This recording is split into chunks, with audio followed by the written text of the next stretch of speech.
సుంతి operation అనేది ఒక కమ్యూనిటీని base చేసుకొని ఉంటుంది కదా. హిందువులందరికీ ఇట్లా చేస్తూ ఉన్నారు, దానికి మీ సమాధానం? హిందూస్కి కానీ ఎవరికైనా కానీ మామూలుగా చూసుకుంటే కనుక కొన్ని రకాల డిసీజెస్ ఉన్నాయి. లైక్ ఇది కమ్యూనిటీకి ఏదో ఒక పర్సన్కి వస్తాయని చెప్పడానికి రాదు, ఎవరికైనా రావచ్చు. కొద్దిమంది ఈ ప్రెగ్నెన్సీ సమయంలో వాళ్ళ కాన్స్టిపేషన్ ప్రాబ్లం వచ్చి అది కంటిన్యూ అవుతూ ఉంటుంది.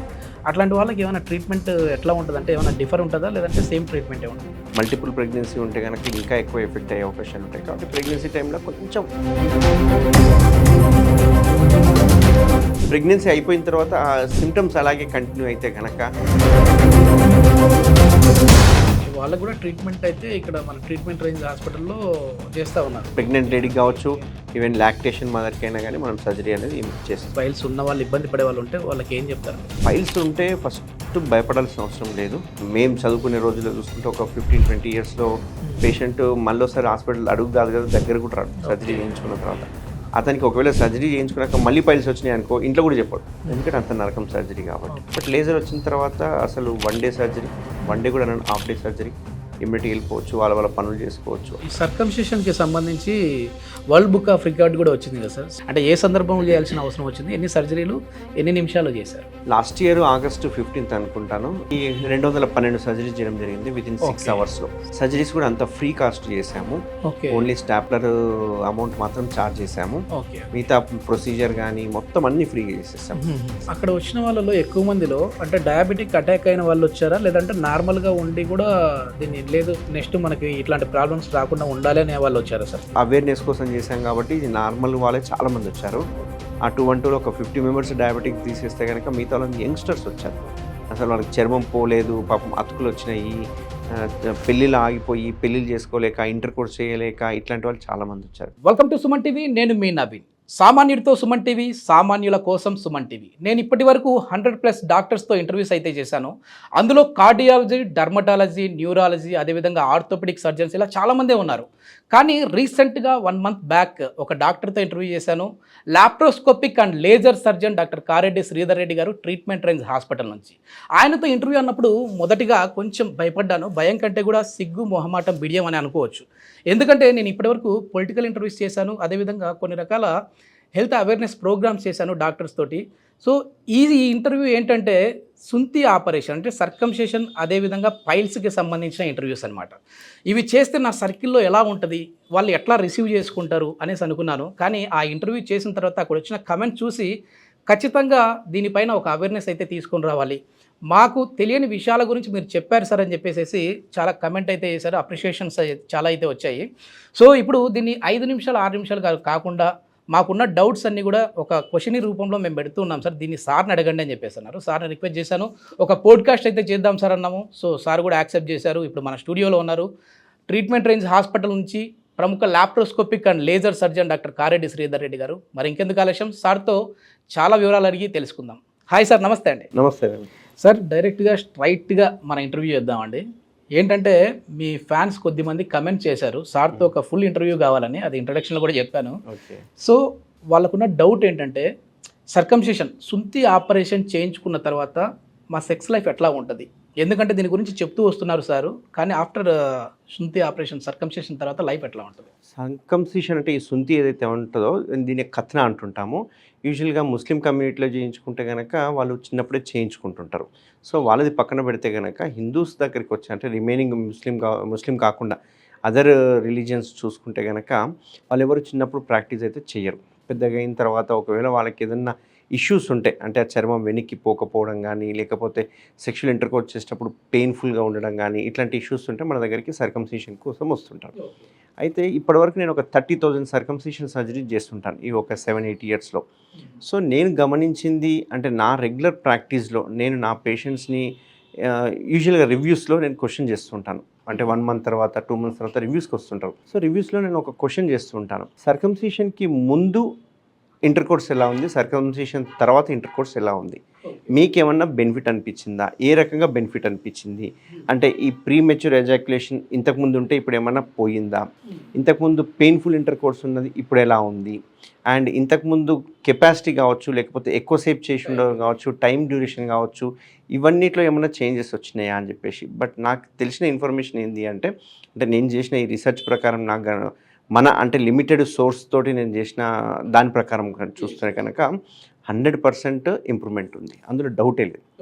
ఎందుకు అంటే మనకు స్కిన్ ఉంటే కనుక వెనక్కి పోకపోవడం వల్ల పెయిన్ ఉంటుంది అప్పుడప్పుడు.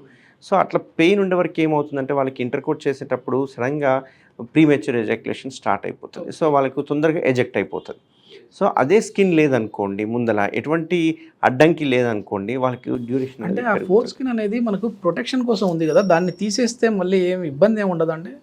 యూజువల్గా ఏంటంటే పుట్టుకతోట చర్మం అనేది ఉంటుంది కదా, ఆ చర్మం ఏంది అంటే ఓన్లీ ఉపయోగం ఏంది అంటే లోపల ఉన్న గ్లాండ్స్ని కాపాడడానికి చర్మం తప్ప మిగతా ఏ రకంగా చూసుకున్నా కానీ చర్మం ఉండడం వల్ల అడ్వాంటేజ్ అయితే ఏది లేదు. ఓకే, మరి ఆ గ్లాండ్స్కి ఏం ప్రాబ్లం ఉండదు ఇది తీసేసిన తర్వాత?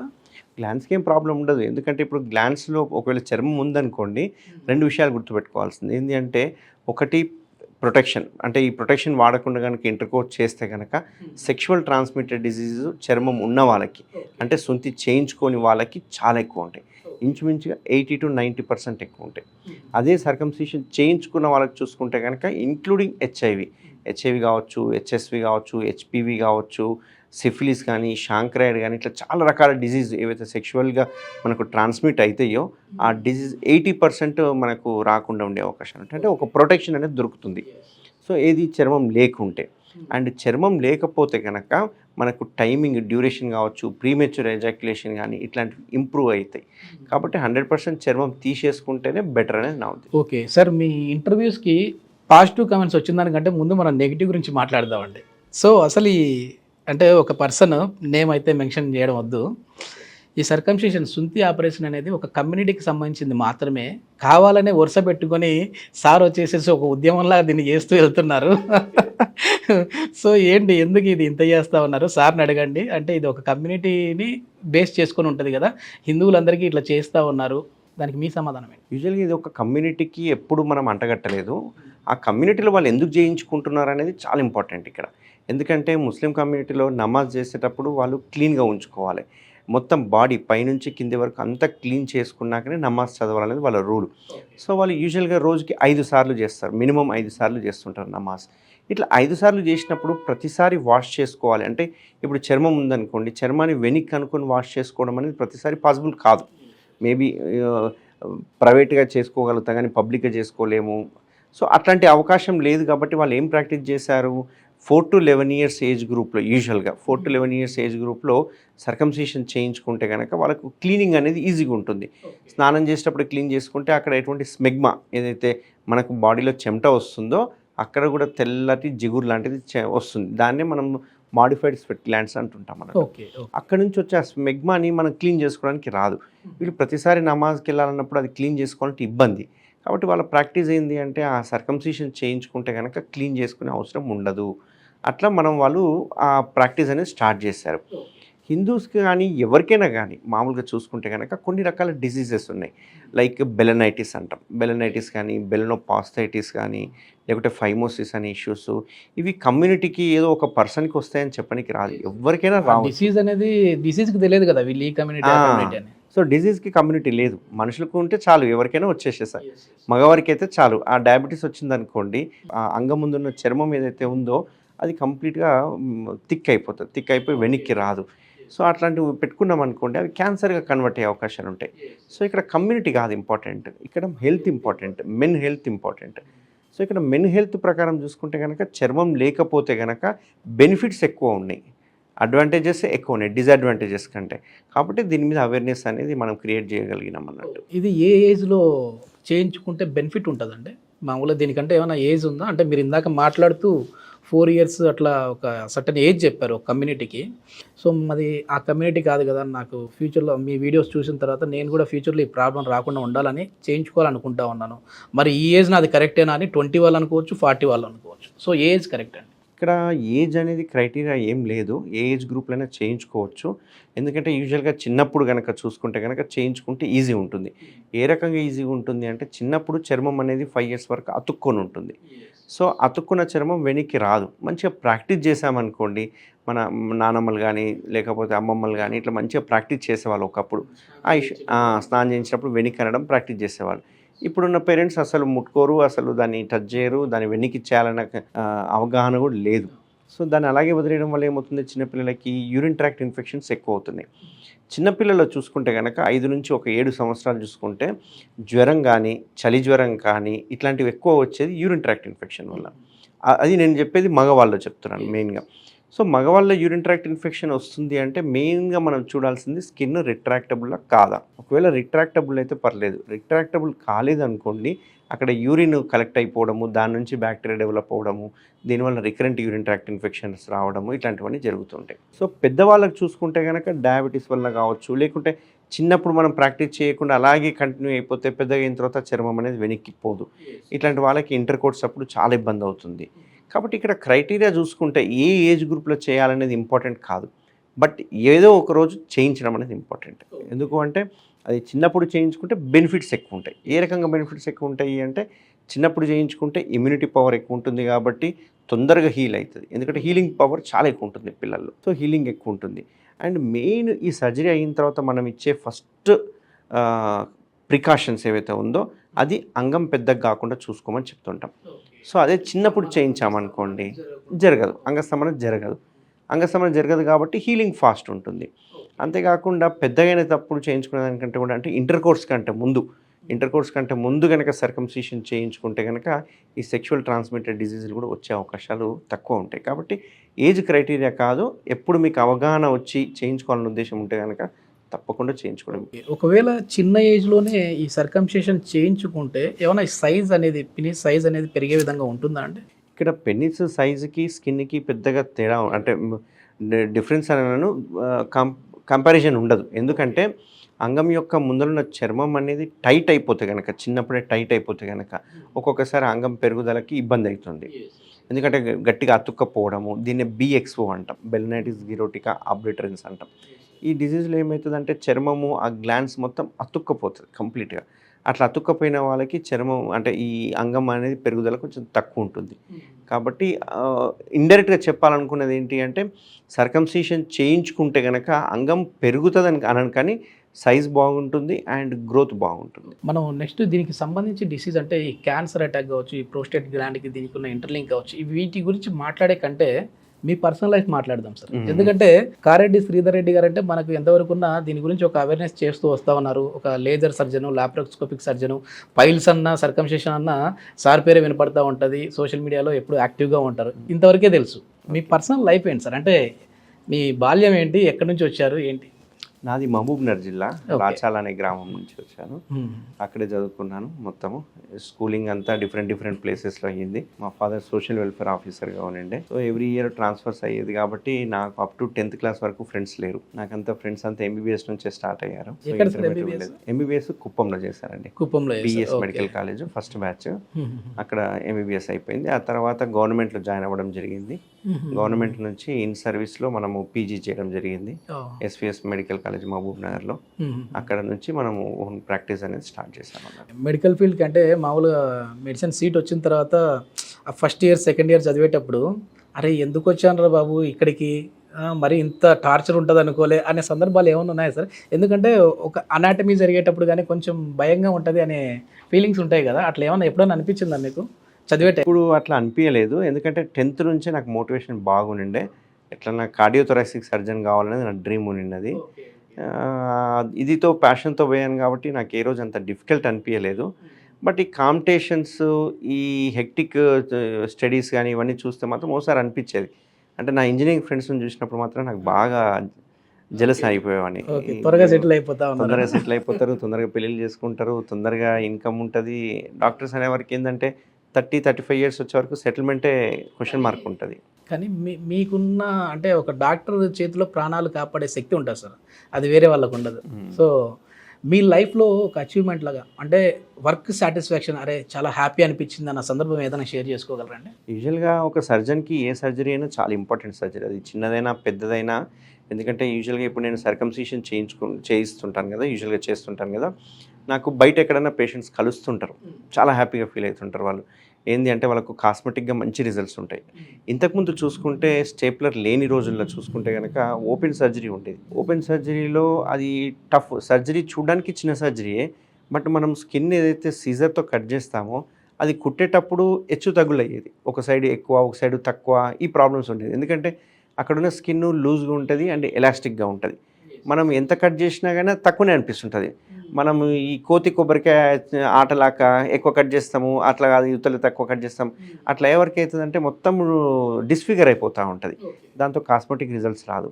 అండ్ మెయిన్ ఇంపార్టెంట్, ఇది వెరీ సెన్సిటివ్ పార్ట్. సో వాడి లైఫ్ డిపెండ్ అయ్యింది దీని మీద.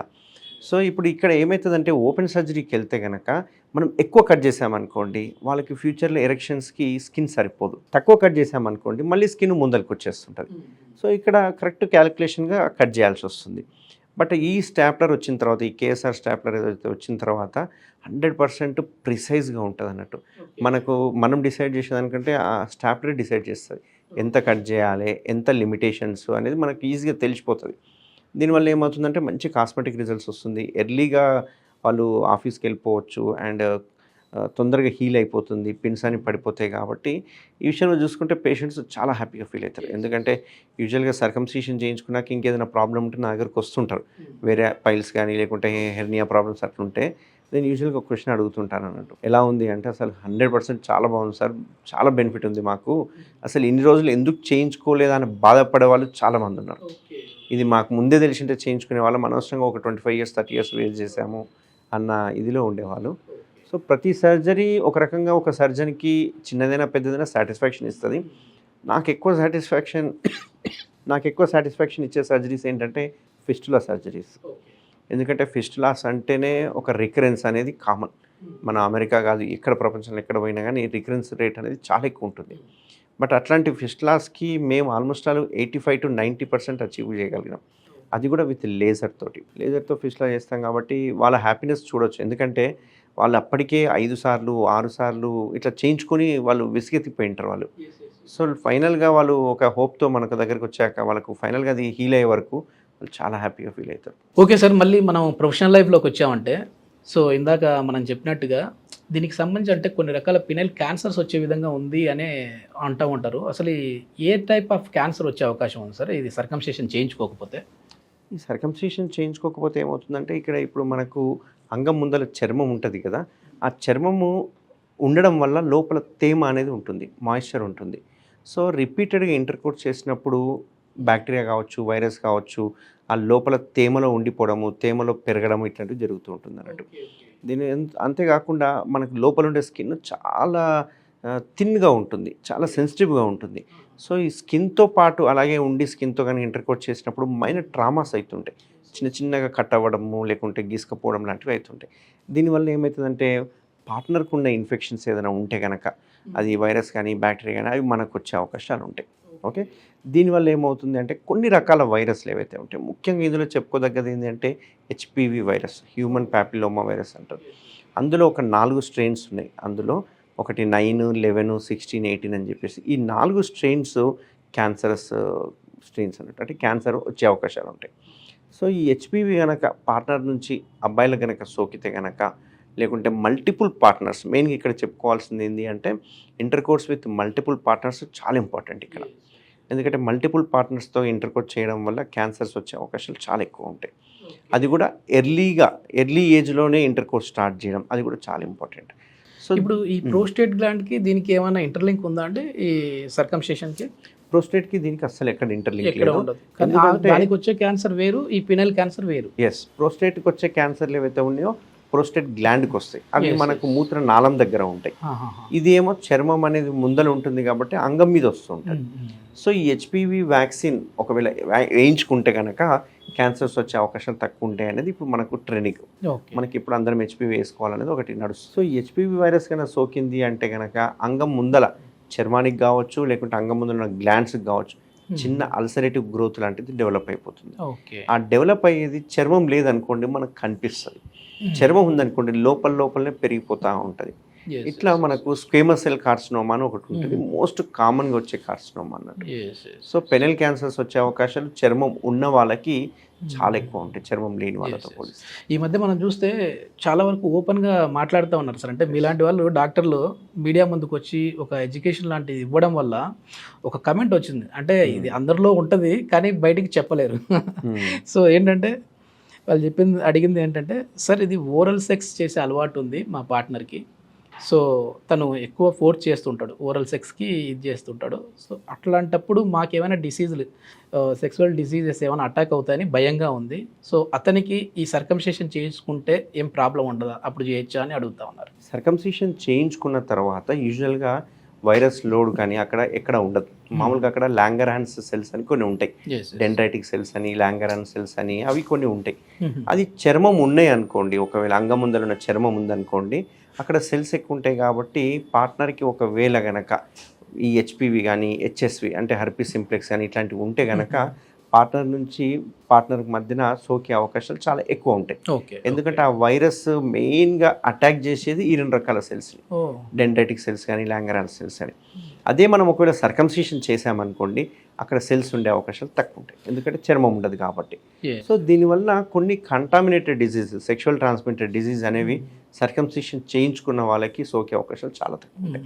అది ఓరల్ సెక్స్ అయినా కానివ్వండి, లేకుంటే ఇంటర్ కోర్స్ అయినా కానివ్వండి, ఏ రకమైన ఫోర్ ప్లే అయినా కానీ దానిలో తక్కువ ఉంటుంది. ఒక పర్సన్ ఏం పెట్టాడండి సార్ కమెంట్, సార్ భయపడిస్తూ ఉన్నాడు మమ్మల్ని అంటున్నారు. అంటే అతను డయాబెటిక్ అటాక్ పర్సన్. నాకైతే ప్రాబ్లం లేదు సార్, వచ్చేసేసి డయాబెటిక్ అటాక్ అయిందంటే వెంటనే మీరు సర్కంసేషన్ సుంతి ఆపరేషన్ చేయించుకోండి అని చెప్తున్నారు. కానీ నాకు ఆ ప్రాబ్లం లేదు కదా, నేను ఎందుకు చేయించుకోవాలి, ఫ్యూచర్లో వస్తుందని భయపెడుతున్నాడు అని చెప్పేసి అంటున్నారు. సో వాళ్ళకి ఏం చెప్తారు సమాధానం? ఇక్కడ మెయిన్గా ఇక్కడ మీరు గమనించాల్సింది ఏంటి అంటే, డయాబెటీస్ ఎప్పుడు వస్తుంది అనేది మనకు తెలియదు. సో ఫ్యామిలీ, ఒకవేళ ఫ్యామిలీలో ఉంది అంటే ఫ్యామిలీ ద్వారా మనకు వచ్చే అవకాశాలు ఉంటాయి, ఫ్యామిలీ రన్నింగ్గా. లేదు అంటే మన లైఫ్ స్టైల్ను బట్టి మనకు డయాబెటీస్ అనేది వచ్చే అవకాశాలు ఉంటాయి. డయాబెటీస్ వచ్చింది అంటే గనక, ఇంతకుముందు మేము చదువుకునే రోజుల్లో డయాబెటీస్ వచ్చిందంటే కళ్ళకు చూపించమన్నారు, ఐస్ డాక్టర్కి చూయించుకోవాలి, ఐస్లో మనము గ్రేడింగ్ చెప్పడానికి వస్తుంది, అంతా తెలుస్తుంది. సో ఇప్పుడు ఏంది అంటే చర్మం ఏదైతే ఉందో అది 100% ఇన్ఫెక్ట్ అయ్యే అవకాశాలు ఉంటాయి. ఇక్కడ యాక్చువల్గా నిజం చెప్పాలంటే నేను ఇన్ఫెక్ట్ అని వాడాను, బట్ అది ఇన్ఫెక్ట్ కాదు, ఇన్ఫ్లమేషన్. సో ఇన్ఫెక్షన్కి ఇన్ఫ్లమేషన్కి డిఫరెన్స్ ఏంది అంటే, ఇన్ఫెక్షన్ అంటే బ్యాక్టీరియానో వైరస్ ద్వారా వచ్చేది ఇన్ఫెక్షన్. ఇన్ఫ్లమేషన్ అంటే ఏంది అంటే అక్కడ ఒక రకమైన చర్య వలన బాడీలోని ఫ్లూయిడ్ కావచ్చు, బాడీలో ఉన్న కన్నాలు కానీ అక్కడ జమ అవుతుంటాయి, దాన్ని ఇన్ఫ్లమేషన్ అంటాం. సో ఈ డయాబెటీస్ వలన ఏమవుతుందంటే, మూత్రం పోసినప్పుడల్లా మూత్రంలో ఉన్న షుగర్స్ అక్కడ అటాచ్ కావడం వల్ల అక్కడ ఒక రకమైన ఇన్ఫ్లమేషన్ అనేది జమ అవుతుంది. ఆ ఇన్ఫ్లమేషన్ వలన అక్కడ చర్మం ఏదైతే ఉందో దాని ఎలాస్టిసిటీ పోతుంది, సాగే గుణం పోతుంది. అది పోవడం వల్ల ఏమవుతుంది, అక్కడ థిక్ అయిపోవడము, క్రాక్స్ ఫామ్ కావడము, లోపల ఉన్న జిగురు బయటికి రావడము, వెనక్కి పోకపోవడము, ఇంటర్ కోర్స్ చేసినప్పుడు విపరీతమైన మంట, నొప్పి ఉండడము, ఇట్లాంటి సిమ్టమ్స్ అనేది దారితీస్తుంది. అయితే ఇది ప్రతి ఒక్కరికి వస్తుందా అంటే 100% వస్తుంది. ప్రతి ఒక్కరికి తన లైఫ్లో ఏదో ఒక ఏజ్లో ఈ బాధ అనేది ఉంటుంది డయాబెటీస్లో. అందుకు డయాబెటీస్ వాళ్ళు డయాబెటీస్ రాగానే ఎందుకు చేయించుకోమంటామంటే, ఈ సిమ్టమ్స్ కానీ ఈ ప్రొసీజర్ కానీ లోన్ అవ్వకుండా ముందు చూపుగా చేయించుకుంటే కనుక వాళ్ళకు బెనిఫిట్ ఉంటుందని ఒకటి చెప్తుంటాం. రెండో బెనిఫిట్ ఏంటి అంటే, ఈ డయాబెటీస్ వచ్చి బెలనైటిస్ కనుక వస్తే, బెలనోపాస్టైటిస్ కనుక వస్తే వీళ్ళకు 8% క్యాన్సర్ వచ్చే అవకాశాలు ఉంది. అంటే నార్మల్ పర్సన్స్ కంటే కూడా డయాబెటీస్ వచ్చిన వాళ్ళకి క్యాన్సర్ వచ్చే అవకాశాలు చాలా ఎక్కువ. రీసెర్చ్లో ప్రూవెన్. అయితే ఇంకొక విషయం ఇక్కడ మీ ద్వారా చెప్పేది ఇక్కడ ఏంటంటే, నా దగ్గరకు వచ్చే పేషెంట్స్లో ఒక 100లో ఒక 5 పేషెంట్స్కి నిజంగా చెప్పాలంటే స్కిన్ మంచిగా ఉంటుంది. బట్ నా అవేర్నెస్ తోటి చాలా మంది చేయించుకోనికి వస్తూ ఉంటారు. అయితే వాళ్ళు నన్ను ఒక క్వశ్చన్ అడుగుతారు, ఇది మ్యాండేటరీ సర్జరీ, తప్పకుండా చేయించుకోవాల్సిందేనా, మీరు తప్పదు అంటే మేము చేయించుకుంటాము, ఏదైనా మందులు ఉంటే ఇవ్వండి అని అడుగుతారు. కమెంట్ కూడా వచ్చింది సార్, అదే ఆలోచిస్తా ఉన్నా ఇందాక. ఏంటంటే కొన్ని రకాల లిక్విడ్స్, లోషన్స్ ఉంటాయి కదా, అది సరిపోతుంది, మేము అది వాడాము, బట్ కొన్ని క్రీమ్స్ అది వాడాము, ఇప్పుడు మాకు ఫ్రీగానే అవుతుంది, దానికోసం సర్జరీ వరకు వెళ్ళాల్సిన అవసరం లేదని ఒక కమెంట్ వచ్చింది. ఇక్కడ గమనించాల్సింది ఏంటంటే, ఈ బెలనైటిస్ ఏదైతే డిజీజ్ ఉందో ఇది సెల్ఫ్ లిమిటింగ్ డిజీజ్. అంటే మీరు మందులు వాడినా వాడకపోయినా ఆటోమేటిక్గా తగ్గిపోతుంది, రిలాక్స్ అయిపోతుంది. కానీ ఇక్కడ గుర్తుపెట్టుకోవాల్సింది ఏంటంటే, ఒక అటాక్ వచ్చినప్పుడు 5 రోజులకు, వారం రోజులకు మీరు మందులు వాడినా వాడకుండా తగ్గుతుంది, మళ్ళీ వారం 10 రోజుల తర్వాత నెలకు మళ్ళీ స్టార్ట్ అవుతుంది. ఇట్లా ప్రతిసారి అటాక్ వచ్చి పోయినప్పుడల్లా ఆ ఎలాస్టిసిటీ ఉన్న చర్మం ఏదైతే ఉందో స్లోగా దగ్గరికి అయిపోతుంటుంది. సో మీరు బాగా గమనించుకుంటే కనుక స్టార్టింగ్లో ఉన్నంత ఎలాస్టిసిటీ కానీ వెనక్కి వచ్చే గుణం కానీ డయాబెటీస్లో ఒకసారి అటాక్ వచ్చిన తర్వాత తగ్గిపోతుంది. ఇది తగ్గడం వల్ల ఏమవుతుందంటే, వాళ్ళకు స్లోగా ఇంటర్ కోర్స్ చేసేటప్పుడు డిస్కంఫర్ట్ అనిపించడము, పెయిన్ఫుల్ అనిపించడము, దీనివల్ల మెల్లగా ఏమంటారు ఎరెక్టైల్ డిస్ఫంక్షన్స్ రావడము అండ్ ప్రీమెచ్యూర్ ఎజాక్యులేషన్స్ రావడము, ఇట్లాంటివన్నీ వాళ్ళకి తెలియకుండానే లోపలికి వెళ్ళిపోతూ ఉంటారు అన్నట్టు. దానివల్లనే నేను డయాబెటీస్ వచ్చింది అంటే 2 జాగ్రత్తల కోసం నేను సర్జరీ చేయించుకోమని చెప్తుంటాను. మీతో ఇంటర్వ్యూ అన్నప్పుడు నేను ఫస్ట్ భయపడిపోయాను సార్, ఇంట్రడక్షన్లో కూడా చెప్పా. అంటే సర్కంషేషన్ దీనికి సంబంధించి ఎవరు చూస్తారు, ఒకవేళ చూసినా ఎందుకు ఇట్లాంటివి చేసావు, ముందంత పొలిటికల్ ఇంటర్వ్యూ చేసావు, తర్వాత మామూలుగా కొంచెం ఇట్లా హెల్త్ సైడ్ వచ్చావు, మళ్ళీ ఇవి చేస్తున్నావు అంటారేమో అనుకున్నా. కానీ చాలా నేను ఒక ఎంపీ ఎమ్మెల్యేలతో ఇంటర్వ్యూ చేసినప్పుడు కూడా రాని కాంప్లిమెంట్స్ అన్నీ అంటే మీలాంటి డాక్టర్లతో చేసినప్పుడు వచ్చింది, ముఖ్యంగా మీ వీడియో చేసినప్పుడు వచ్చింది. ఏంటంటే వాళ్ళు బయటికి చెప్పుకోలేరు సార్. నాకు పర్సనల్గా నా ఫ్రెండ్ సర్కిలే కాల్ చేసి, అరే మామ డాక్టర్ చెప్పాడు కదా ప్రాబ్లం ఉందిరా నాకు, సో ఇంటర్ కోర్స్ చేసినప్పుడు ఆ ఫోర్త్ స్కిన్ అనేది చీలి బ్లడ్ బయటకు వచ్చింది, దానికి ఏంటి solution, sorry sir contact number ఇస్తా వెళ్ళి మీట్ అవుతా, అంటే ఈ విధంగా ఉంది సార్. ఇది బయటికి చెప్పుకోలేని ఇది, కానీ ఒక ఎడ్యుకేషన్ చేస్తూ ఉన్నారు మీరు. దీనివల్ల ఓకే ఒక పర్సన్కి ఇదే అయిపోయింది అని ఎట్లా అనిపించింది. ఇంకొకటి ఏంటంటే సార్ నేను మర్చిపోలేంది, సో అంటే మీరు ఇప్పుడు ఇంటర్వ్యూలో చెప్పలేదు కానీ నాకు బాగా గుర్తుంది మీరు చెప్పింది. సూసైడ్ వరకు వెళ్ళాడు ఒక పర్సన్. సో అతను చెప్పిన మాటలు ఒకసారి మీ ద్వారా ఏంటి సార్, అంటే ఏ సందర్భంలో అతను మిమ్మల్ని మీట్ అయ్యాడు, ఎందుకు సూసైడ్ చేసుకోవాలనుకున్నారు? నా దగ్గరికి వచ్చి యంగ్స్టర్స్ కొందరు పేషెంట్స్ ఉంటారు, వాళ్ళకి నిజంగా పాపము ఇల్లిటరేట్ అనను కానీ వాళ్ళు మంచి సాఫ్ట్వేర్ చేస్తుంటారు, బట్ అస్సలు అవగాహన ఉండదు వాళ్ళకి. మరి ఫ్రెండ్స్ ద్వారా అన్నా కొంచెం అవగాహన ఉండాలి, బట్ అస్సలు అవగాహన ఉండదు. ఇట్లాంటి వాళ్ళకి ఏంటి అంటే ఆ చర్మం ఏదైతే ఉందో వెనక్కి పోవాలన్న సంగతి తెలియదు. సడన్గా నా వీడియో చూడంగానే అక్కడ ఇంకా మొత్తం గూగుల్లో సెర్చ్ చేయడం స్టార్ట్ చేస్తాను. సార్ ఏదో క్యాన్సర్ అన్నాడు, నాకు క్యాన్సర్ వచ్చేసేసింది, ఇంకా నేను పెళ్లి చేసుకున్న వేస్ట్, పెళ్లికి పనికిరాను, నేను పెళ్లి మీ ఇంట్లో చెప్పేస్తానని చెప్పి చాలా మంది వస్తుంటారు. రీసెంట్గా ఒక కరీంనగర్ పేషెంట్ అనుకుంటాను, సార్ నేను పెళ్లికి పనికి వస్తానా లేదా, నాకు పెళ్లి మీద హోప్స్ పోయినాయి మీరు చెప్పిన తర్వాత, నాకు అసలు చర్మం వెనక్కే పోతలేదు, అక్కడ చిన్న చిన్న పుండ్లలాగా అవుతున్నాయి, ఎందుకు ఆ పుండ్లు అవుతున్నాయి అంటే వాళ్ళు క్లీన్ చేసుకో, ఇంకా నేను పెళ్లికి రాను, మీరు మా పేరెంట్స్కి ఫోన్ చేసి చెప్పేసేయండి నేను పెళ్లి చేసుకోను అని చెప్పేసి నా దగ్గర కూర్చున్నాడు. మళ్ళీ అతనికి మంచిగా కౌన్సిలింగ్ ఇచ్చి అంతా చేసి ఆ స్కిన్ తీస్తే బాగుంటుందని స్కిన్ తీసిన తర్వాత ఈజ్ హ్యాపీ. సో వాళ్ళకి ఏంటంటే ఈ అవగాహన లేకపోయేసరికి వాళ్ళు ఏదేదో ఊహించుకొని గూగుల్లో సెర్చ్ చేయగానే గూగుల్ ఎలా ఉంటుంది, అక్కడ ఏదైనా చిన్న అల్సర్ ఉందంటే ఫస్ట్ క్యాన్సర్ లక్షణాలు ఇవన్నీ ఇమీడియట్గా డాక్టర్ని సంప్రదించండి, మీరు డయాగ్నోజ్ చేసుకోండి అని చెప్తారు. దాంతో వాళ్ళకు మైండ్లో మనం అది క్యాన్సర్ కాదు అన్నా కానీ డాక్టర్ కావాలని నా సాటిస్ఫాక్షన్ చెప్తలేడేమో, అది నిజంగానే క్యాన్సర్ ఉండొచ్చు అనే ఇదిలోకి వెళ్ళిపోయి సూసైడ్ థాట్స్ కూడా వస్తుంటాయి. కాబట్టి దీనికి పెద్దగా భయపడాల్సిన అవసరం ఏం లేదు. ఇప్పుడు వచ్చిన లేటెస్ట్ ట్రీట్మెంట్ చాలా ఉన్నాయి కాబట్టి ఒకవేళ అది క్యాన్సర్ ఉన్నా కానీ పెద్దగా ప్రాబ్లం ఏమి ఉండదు, ఎందుకంటే పీనెక్టమీ అని వచ్చిన సర్జరీ చేసి దాన్ని సాల్వ్ చేస్తాం. సార్ నా పర్సనల్ క్వశ్చన్ సార్ ఇది, అంటే ఎవరు పెద్ద కమెంట్ పెట్టింది కాదు, నేను అడుగుతా ఉన్నాను. అంటే మీరు ఈ సర్కంసిషన్ పైల్స్ సైడ్ రావాలని ఎందుకు అనిపించింది మీరు, అంటే ఈ లేజర్ త్రూ నుంచి?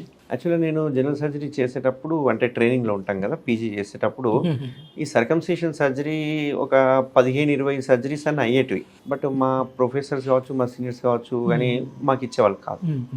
ఎందుకు ఇచ్చేవాళ్ళు కాదు అంటే మేము ఎక్కువ కట్ చేస్తామేమో, ఎక్కువ కట్ చేస్తే మళ్ళీ వానికి సరిపోదు. అండ్ ఇంకొకటి కూడా ఏంటి అంటే ఆ సర్జరీ చూస్తుంటే కూడా బ్లీడింగ్ అయ్యేది, బ్లీడింగ్ లోపల కుట్లేయాలి, వాడు అసలు తిరగకుండా పేషెంట్ పడుకునే ఉంటుండే, ఎక్కడ మూవ్ కాకుంటుండే, వారం 10 రోజులు కూడా కాదు నెల రోజులు కూడా బయటికి రాకుంటుండే. ఒకటి ఎప్పుడు అనిపించేది ఇంత చిన్న పెద్ద పెద్ద ఆపరేషన్స్, లాప్రోస్కోపిక్ ఆపరేషన్ మనం గంటలు నడిపిస్తున్నాము, 2 గంటల డిశ్చార్జ్ చేస్తున్నాము, అట్లాంటిది ఎందుకు ఇది ఇంత కాంప్లికేషన్ ఉంది అన్నట్టుగా ఒకటి మైండ్లో ఉండిండే నాకు. దాంతోపాటు పైల్స్ కూడా మీరు అన్నట్టు పైల్స్ కూడా ఓపెన్ సర్జరీలో చాలా నరకం, అది పేషెంట్గా అనుభవిస్తేనే తెలుస్తుంది తప్ప బయట నుంచి మనం మాట్లాడితే తప్పది. ఎందుకంటే వాళ్ళకి విపరీతమైన పెయిన్ ఉంటుంది. ఎంత పెయిన్ ఉంటుందంటే నిజంగా వాళ్ళు నెల రోజులు గాయపడతారు, ఇంట్లో నుంచి బయటికే రారు. అసలు వాళ్ళని చూస్తేనే ఆ ఫైల్స్ వచ్చాయా ఈజీగా కామెడీగా మాట్లాడే వాళ్ళు ఒకప్పుడు, కానీ వాళ్ళ నరకం వాళ్ళకు ఉంటుంది అది. సో ఇవన్నీ చూశాక దీనికి సింప్లిఫైడ్గా ఏదన్నా ఉంటే చేయాలి, సింప్లిఫైడ్గా ట్రైన్ చేసుకుందాము అన్నట్టుగా ఈ స్టాప్లర్ అనేది ఒకటి ట్రైన్ చేసుకున్నాను. And even laser and stapler technique కూడా నేర్చుకున్నాను. దానిలో కొంచెం మనం అవగాహన పెంచడము, దాంట్లో కొంచెం ఎక్కువ సర్జరీ చేయడము ఇట్లాంటివి చేస్తుంటాం. ఆల్మోస్ట్ ఒక 300 సర్జరీస్ ఓన్లీ నేను పైల్స్ అండ్ స్టాప్లర్స్ చేస్తుంటాను. ఓకే, సర్కంసిషన్ పైల్స్ అంటేనే ట్రీట్మెంట్ రేంజ్ హాస్పిటల్, అందులో మీరు గుర్తుకొస్తూ ఉంటారు. సో అసలు వరల్డ్లో లేని స్టాప్లర్స్ మన దగ్గర ఉన్నాయంటున్నారు కదా, ఏంటి దాని ప్రత్యేకత ఏంటి, ఏమున్నాయి సార్ స్టాప్లర్స్? ఇక్కడ ఏమవుతుందంటే ఇక్కడ స్టాప్లర్ అనేది బయట చాలా కంపెనీస్ కూడా దొరుకుతున్నాయి, బట్ ఇక్కడ కేఎస్ఆర్ అనే బ్రాండ్ స్టాప్లర్ ఏదైతే ఉందో ఇది మనం ఒక 8 years నుంచి యూజ్ చేస్తున్నాము. ఇందులో మనం కొన్ని ఇన్పుట్స్ ఇవ్వడం జరిగింది, ఎందుకంటే ఇప్పుడు తయారు చేసే స్టాప్లర్స్ ఏవైతే ఉన్నాయో వరల్డ్ వైడ్లో అమ్ముతూ ఉంటారు అందరూ, బట్ బయట కంట్రీస్కి చూసుకుంటే మన ఇండియన్ కంట్రీస్కి ఉన్న అంటే మన ఇండియన్ కమ్యూనిటీ వాళ్ళకి చూసుకుంటే కనుక మనకు ఉండే స్కిన్ థిక్నెస్ ఎలా ఉంటుంది, సెన్సిటివ్ ఎలా ఉంటుంది, సో అవన్నీ డిపెండ్ అయ్యి మనం ఒక స్టాప్లర్కి ఇన్పుట్ ఇచ్చామన్నట్టు. ఓకే. అట్లా ఇన్పుట్ ఇచ్చిన తర్వాత అందులో బ్లేడ్ థిక్నెస్ ఎంత ఉండాలి, ఆ పిన్స్ థిక్నెస్ ఎంత ఉండాలి, pins జిగ్జాగ్గా Padala, staplers side to side పడాలా, ఒక్కొక్క స్టాప్లర్కి సైజ్ అంటే మధ్యన గ్యాప్ ఉండాలి. ఎందుకంటే ఇప్పుడు కంటిన్యూషన్ వేసామనుకోండి రక్తం బ్యాక్ వెళ్ళదు, కాబట్టి గ్యాప్ ఉండాలి, చిన్న గ్యాప్ ఇస్తుంటారు అన్నట్టు. ఆ గ్యాప్ ఎంత ఉండాలి, ఇట్లాంటివన్నీ మనం ఇన్పుట్ ఇవ్వడం జరిగింది. సో 8 years బ్యాక్ చూసుకుంటే కనుక వచ్చిన స్టాప్లర్లు వెరీ డిఫరెంట్ స్టాప్లర్స్. అందులో ఒక సిలికాన్ రింగ్ అనేది ఉండేది, అది అప్పుడు లేకుండే. తర్వాత మనం ఇంట్రొడ్యూస్ చేయడం జరిగింది, సిలికాన్ రింగ్ అనేది కావాలి అని చెప్పేసి. దాన్ని బట్టి ఇప్పుడు సిలికాన్ రింగ్ తయారు చేయడం జరుగుతుంది. సో ఆ సిలికాన్ రింగ్ ఏదైతే ఉందో మన పేటెంట్ రైట్స్ అవి మనం తయారు చేయించుకున్నాము. ఆ సిలికాన్ రింగ్ యొక్క థిక్నెస్ కాదు, అది ఎంత సాఫ్ట్ ఉండాలి, దానివల్ల ఎటువంటి డిసడ్వాంటేజెస్ ఉంటాయి సిలికాన్ రింగ్ లేకపోతే అనేది మనం ఒక 8 years బ్యాక్ మనము చూసామన్నట్టు. దానికోసమని కొన్ని స్టాప్లర్లు తయారు చేయించుకున్నాం ఎక్స్క్లూజివ్గా. మన సెంటరు మన టీఆర్హెచ్ పేర్ల మీద మాత్రమే దొరికే స్టాప్లర్స్ కొన్ని ఉన్నాయి. స్టాప్లర్ అంటే కారెడ్డి శ్రీధర్ నా పేరు పెట్టేసుకొని అట్లా చేసుకున్నాము. యూజువల్గా బయట వాడే స్టాప్లర్ కానీ అన్ని చూడడానికి ఇలాగే ఉంటాయి, వైట్ కలర్లో ఉంటాయి అన్నట్టు. సో ఇదేంటంటే చూడడానికి ఒక ఈ షేప్ ఉంటుంది, వై షేప్లో ఉంటుంది. అన్ని స్టాప్లర్లు ఇదే కలర్లో ఉంటాయి, ఇదే షేప్లో ఉంటాయి, ఇదే టైప్ ఉంటాయి. దీనిలో మనం చూస్తే కనుక కేఎస్ఆర్ అనే బ్రాండ్ ఒకటి రాసి ఉంటుంది, ఇది ఒరిజినల్ బ్రాండ్ అన్నట్టు. ఓకే, బయట కొన్ని బ్రాండ్స్ ఉంటాయి, అవి ఒరిజినల్ స్టేప్లర్స్ కావు. ఎందుకు ఒరిజినల్ స్టేప్లర్స్ కావు, దానివల్ల వచ్చే కాంప్లికేషన్ ఏందనేది మీకు చెప్తాను. సో ఈ కేఎస్ఆర్ స్టాప్లర్లో ఇది లాక్ అన్నట్టు, ఈ లాక్ తీసి మనం ఫైర్ చేస్తాం అన్నట్టు. సో బయట దొరికే మార్కెట్లో దొరికే స్టాప్లర్స్ అన్ని ఇవే స్టేప్లర్, ఇవి మామూలు నార్మల్ స్టేప్లర్స్ అంటాం. ఇందులో ఏ స్టేప్లర్ వాడినా మంచిదే, ఏ స్టాప్లర్కి దాని అడ్వాంటేజ్ దానికి ఉన్నాయి. కాకపోతే ఏంటి అంటే బెటర్మెంట్, ఎవరికైతే బెటర్మెంట్ కావాలనుకుంటున్నారో, లేకపోతే అస్సలు బ్లీడింగ్ ఉండొద్దు అనుకుంటున్నారో, వాపు ఉండొద్దు అనుకుంటున్నారో, తొందరగా హీల్ అవ్వాలనుకుంటున్నారో, లేకపోతే డిస్కంఫర్ట్ సర్జరీ అయిన తర్వాత అస్సలు డిస్కంఫర్ట్ ఉండొద్దు, ఒకవేళ అనుకోకుండా ఎరెక్షన్ అయితే కనుక, ఎందుకంటే ఈ సర్జరీ అయిన తర్వాత ఎరెక్షన్ అవ్వకూడదు. ఎన్ని రోజులు అవ్వకూడదు అండి? 15 రోజులు అవ్వకూడదు. సర్జరీ అయిన తర్వాత 15 రోజులు అవ్వకూడదు. అది మన చేతిలో లేనిది కదా, ఎట్లా? సో దానికి ఏం చేస్తామంటే మనము ఎర్లీ మార్నింగ్ లేవమని చెప్తుంటాం. ఎర్లీ మార్నింగ్ ఎవ్రీ 1 hourకి ఒకసారి లేసి అటు ఇటు తిరగమని చెప్తుంటాం. సో ఈ స్టాప్లర్ ఏంటంటే ఇది ఎవరికైనా వేయచ్చు, ఏమంటారు చిన్నపిల్లల నుంచి పెద్దవాళ్ళ వరకు ఎవరికైనా వేయచ్చు. ఇందులో సైజెస్ కూడా చూసుకుంటే కనుక ఎవరి దగ్గర లేని అవైలబుల్ లేని సైజెస్ మన దగ్గర ఉన్నాయి. యూజువల్గా బయట చిన్నపిల్లలకి చేయాలంటే భయపడుతూ ఉంటారు, ఎందుకంటే స్టాప్లర్ సైజులు ఉండవు, ఒకవేళ బ్లీడింగ్ అయితే కంట్రోల్ చేయలేమన్న ఉద్దేశంతో. ఈ స్టాప్లర్తో పిల్లలకు కూడా చేయొచ్చు, చిన్న అప్పుడే పుట్టిన బిడ్డకి కూడా చేసేసేయచ్చు. సో వాళ్ళకి కావాల్సిన స్టాప్లర్ సైజ్ ఏంటంటే 11 నెంబర్. ఆ 11 అనేది ఎక్కడ దొరకదు, ఇండియాలో ఓన్లీ మన కేఎస్ఆర్లో మాత్రమే 11 సైజ్ అవైలబుల్ ఉంటుంది. సో 11, 12, 15 అట్లా ఎవ్రీ 3 mmకి ఒక్కొక్క స్టాప్లర్ అవైలబుల్ ఉంటుంది. అప్ టు 36 వరకు ఉంది నా దగ్గర. యూజువల్గా ఇండియన్ కమ్యూనిటీకి 34, 36 అనేది రేర్గా ఉపయోగపడుతుంది. థిక్నెస్ని బట్టి స్టాప్లర్ మారుతుంది కాదు, ఆ గ్లాన్స్ సైజుని బట్టి స్టాప్లర్ మారుతుంది. అంటే పెనీస్ యొక్క గర్త్, పెనీస్ యొక్క సైజు, పెనీస్ యొక్క స్కిన్ అవన్నిటిని బట్టి స్టాప్లర్ మారుతుంది. సో ఇది నార్మల్ స్టాప్లర్, మనం రెగ్యులర్గా వాడే స్టాప్లర్ కూడా ఇదే. ఇంకొక స్టాప్లర్ ఉంది నా దగ్గర, ఇది చూస్తే ఇది గోల్డ్ స్టాప్లర్ అంటాం. ఈ గోల్డ్ స్టాప్లర్ చూడడానికి కూడా సేమ్ వై షేప్లో అనిపిస్తుంది కానీ కొంచెం షేప్ మారి ఉంటుంది. అండ్ ఇది లాక్ అన్నట్టు.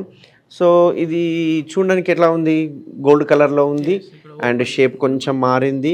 అండ్ ఇక్కడ చూసుకుంటే కనుక ఒక పెద్ద ఇక్కడ ఓపెన్ కనపడుతుంది సార్, అందులో ఓపెన్ లేదు, ఇక్కడ హోల్ కనిపిస్తుంది. హోల్ కనిపించడం కాకుండానే ఇందులో అడ్వాంటేజ్ ఏంది అంటే కనుక ఆ స్టాప్లర్కి ఈ స్టాప్లర్కి ఇందులో వాడే సిలికాన్ రింగ్ నేను ఏదైతే పేటెంట్ రైట్స్ చెప్పానో అది ఇందులో అవైలబుల్ ఉంటుంది. అంతేకాకుండా ఇందులో వాడే పిన్స్ ఏవైతే ఉంటాయో చాలా సన్న స్టెయిన్లెస్ స్టీల్ పిన్స్ ఉంటాయి, జిగ్జాగ్లో ఉంటాయి, సైడ్ టు సైడ్ కాకుండా జిగ్జాగ్లో ఉంటాయి. జిగ్జాగ్లో ఉండడం వల్ల అస్సలు వాపు రాదు అండ్ హీలింగ్ ఫాస్ట్ ఉంటుంది. అంతేకాకుండా పెయిన్ ఉండదు, బ్లీడింగ్ ఉండదు, ఓకే, డిస్కంఫర్ట్ అస్సలకే ఉండదు. అండ్ ఈ స్టాప్లర్తో ఎంతటి థిక్ స్కిన్ అయినా ఇది కట్ చేయగలుగుతుంది, అది అంత కట్ చేయలేదు. ఓసారి కటింగ్ అయిన తర్వాత బ్లీడ్ అయ్యే అవకాశాలు ఉంటాయి, విడిపోయే అవకాశాలు ఉంటాయి, వాపు వచ్చే అవకాశాలు ఉంటాయి, దీనిలో రాదు. సో ఇది కొంచెం ప్రీమియం స్టేప్లర్ అన్నట్టు. ఈ ప్రీమియం స్టేప్లర్ ఏంటి అంటే ఇది ఎవరి దగ్గర దొరకదు, ఇది ఓన్లీ కేఎస్ఆర్ బ్రాండ్లో మాత్రమే దొరుకుతుంది. అది కూడా హైదరాబాద్లో ఉన్న టీఆర్హెచ్ ట్రీట్మెంట్ రేంజ్ హాస్పిటల్లో మాత్రమే అవైలబుల్గా చేసాం ఇది, ఇంకా బయట ఎక్కడ దొరకదు. ఇంకొక స్టాప్లర్ ఉంది, ఇది బ్లాక్ స్టేప్లర్ అని చెప్పేసి. అయితే ఈ బ్లాక్ స్టేప్లర్ ఏంటి అంటే అవి చూడ్డానికి గోల్డ్ కానీ బ్లాక్ కానీ కొంచెం సిమిలర్గా ఉంటాయి, కాకపోతే ఈ విడ్త్ అనేది పెద్దగా ఉంటుంది, బ్లాక్లో చాలా పెద్దగా ఉంటుంది దాంతో కంపారిజన్ చేస్తే. అండ్ ఇందులో వాడే పిన్స్ ఇంకా సన్న పిన్స్, దానికంటే సన్న పిన్స్ వేసాం. సో అది రెండు చూడడానికి ఒక రకంగా ఉంటాయి. చాలామంది సార్ ఓన్లీ కలరే మార్చిండ్రు, కలర్ తప్ప ఏం లేదని చాలామంది నన్ను అడిగిన వాళ్ళు కూడా ఉన్నారు. ఓకే, ఎందుకంటే చూడడానికి అంత సేమే ఉంది కానీ ఓన్లీ కలర్ డిఫరెన్స్ ఉంది, మీరు కలర్ డిఫరెన్స్ తోటే మమ్మల్ని మాయ చేస్తున్నారు అని చాలామంది నన్ను క్వశ్చన్ చేశారు, అడిగిన వాళ్ళు ఉన్నారు, క్రాస్ క్వశ్చన్స్ కూడా అడిగారు. అయితే ఇక్కడ అడ్వాంటేజ్ ఏమైతే దానికి దీనికి అంటే కనుక ఇందులో వాడే సిలికాన్ రింగ్ దానికంటే ఇంకా సాఫ్ట్ ఉంటుంది. అండ్ పిన్స్ కూడా ఎంత సన్న పిన్స్ అంటే అంత సన్న పిన్స్ ఉంటాయి దీనిలో. అంటే ఇక్కడ పిన్స్ గురించి నేను ఎందుకు మాట్లాడుతున్నానంటే ఎంత సన్న పిన్స్ ఉంటే అంత ఫాస్ట్గా హీలింగ్ ఉంటుంది, పెయిన్ ఉంటుంది మెయిన్గా. ఆ పిన్స్ సైజు అవి మ్యాటర్స్ అన్నట్టు. సో ఇందులో అంతా 12 నుంచి 24 పిన్స్ పడతాయి. సో అవి కూడా వెరీ జిగ్జాగ్లో ఉంటాయి, అసలు దాంతో పోలిసి ఇంకా జిగ్జాగ్లో ఉంటాయి. సో దీనివల్ల అసలు బ్లీడింగ్ ఉండదు, పెయిన్ ఉండదు, ఎరెక్షన్ అయినా సడన్గా ఎరెక్షన్ అయినా కానీ గ్యాప్ రాదు. ఇవి ఏవి ఈ స్టాప్లర్తో రావు. ఇది వెరీ ప్రీమియం స్టాప్లర్. ఇది ఓన్లీ మన సెంటర్లో తప్ప ఇంకెక్కడ దొరకదు, ఇది అవైలబుల్ కూడా లేదు. మామూలుగా అసలు ఈ సుంతి ఆపరేషన్ అంటేనే భయపడిపోతూ ఉంటాం కదా సార్. అంటే చాలా వరకు కూడా నాకు కూడా ముస్లిం ఫ్రెండ్స్ ఉన్నారు చాలామంది, వాళ్ళకి అక్కడ చేశారు అట్లా అంటే ఆ నడకలో కూడా మారిపోతుంది, చాలా వరకు పెయిన్ఫుల్గా ఉంటుంది. నియర్లీ ఒక 1 month వరకు కూడా అదే ఇబ్బంది పడుతూ ఉంటారు. అసలు బ్లడ్డే రాకుండా ఎట్లా ఇది సాధ్యమైంది? అయితే ఇక్కడ ముస్లిమ్స్ చాలామంది నా దగ్గరికి వస్తుంటారు, చిన్నపిల్లలు కూడా చేయించుకొని వెళ్తుంటారు. వేయించుకున్నాక వాళ్ళ పెద్ద కొడుక్కి వాళ్ళకి అప్పుడు అవగాహన లేనప్పుడు ఓపెన్ సర్జరీ చేయించుంటారు. చిన్న కొడుకు దగ్గరికి వచ్చే వరకు అవగాహన ఉండి నా దగ్గరికి వచ్చారు. అసలు కంపారిజనే లేదు సార్ నాకు. అసలు పెద్దవాడప్పుడు మేము 15-20 రోజులు వాడిని పట్టుకోలేక మేము బాధపడ్డాము, పెయిన్ అని ఏడుస్తూ ఉండే, బ్లీడింగ్ అవుతుండే. అసలు దానికి దీనికి కంపారిజన్ లేదు. ఇక్కడ సర్జరీ చేయించుకున్నాక సాయంత్రం నుంచే వాడు ఆడుకోవడం స్టార్ట్ చేశాడంట. అసలు సర్జరీ అయినట్టు కూడా లేడు సార్ అసలు. అండ్ చూసుకుంటే కాస్మెటిక్గా కూడా చాలా రౌండ్గా నీట్గా ఉంది. బట్ ఓపెన్ టెక్నిక్లకు మాకు అసలు రౌండ్గా రాలేదు, అంతా జిగ్జాగ్గా వచ్చింది. అసలు మీ టెక్నిక్ ద్వారా చేయించుకోవడం చాలా బెటర్ అని చెప్పేసి చాలామంది మళ్ళీ వచ్చి చెప్పి వాళ్ళ చిన్న కొడుకులకి వాళ్ళ రిలేషన్కి చేయించుకున్న వాళ్ళు ఉన్నారు. బయట కొన్ని సెంటర్స్ ఉన్నాయి, నేను నేమ్ చెప్పట్లేదు కానీ కొన్ని సెంటర్స్ ఒక బ్లేమ్ చేయడం కూడా స్టార్ట్ చేశారు. ఏంది అంటే ఇవి ఓన్లీ కలర్ మారింది, స్టేప్లర్లు అన్నీ ఒకటే స్టేప్లర్లు, ఇవి అంతా ఏం లేదు, అన్ని స్టేప్లర్లు ఒకటే, జస్ట్ కలర్ మార్చుకున్నారు, షేప్ మార్చుకున్నారు, పిన్స్ లోపలంతా ఒకటే అని. బట్ వాడిన వాళ్ళకి తెలుస్తుంది. ఎందుకు అంటే నార్మల్ స్టేప్లర్ వేసిన వాళ్ళకి ఈ స్టేప్లర్ కానీ గోల్డ్ స్టేప్లర్ వేసిన వాళ్ళు నా దగ్గరికి రివ్యూకి చాలా తక్కువ మంది వస్తుంటారు, రివ్యూకి రారు ఫస్ట్ ఆఫ్ ఆల్. అండ్ వాళ్ళకి అసలు గ్యాప్ రాదు. ఇప్పుడు సడన్గా ఎరెక్షన్ అయింది అనుకోండి, ఆ గ్యాప్ వస్తుంది, ఇందులో గ్యాప్లు రావు. మనం ఎంత ఎరెక్షన్ అయినా కానీ గ్యాప్ రాదు. ఇంకా అట్లా అని చెప్పేసి మరీ నిద్రపోయి కంప్లీట్గా ఎరెక్షన్ అయిపోయి మార్నింగ్ వరకు చూసుకోకుండా ఉంటే ఏ స్టెప్లర్ వేసినా ఒకటే, ఈవెన్ కుట్లు వేసినా కుట్లు కూడా విడిపోతాయి. కాబట్టి మినిమల్ ఎరెక్షన్స్ వచ్చినప్పుడు మాత్రం ఈ స్టాప్లర్ ఆపేస్తాయి, అస్సలు బ్లీడింగ్ ఉండదు, వాపు రాదన్నట్టు. స్టాప్లర్తో అంటే మనకి పెయిన్లెస్ అంటే అంటూ ఉంటారు కదా సార్. అంటే మీరు వచ్చేసేసి పైల్స్ సర్జరీ చేసినప్పుడు కూడా పెయిన్లెస్ మనది అని ఉంటుంటారు, అదేవిధంగా ఇది కూడా పెయిన్లెస్ అంటుంటారు. కానీ కొద్దిమందికి పెయిన్ వస్తూ ఉంటుంది. అంటే మీతో ఇంటర్వ్యూ కోసం నేను హాస్పిటల్కి వచ్చినప్పుడు మేము కూడా కొంచెం గ్రౌండ్ వర్క్ చేయాలిగా.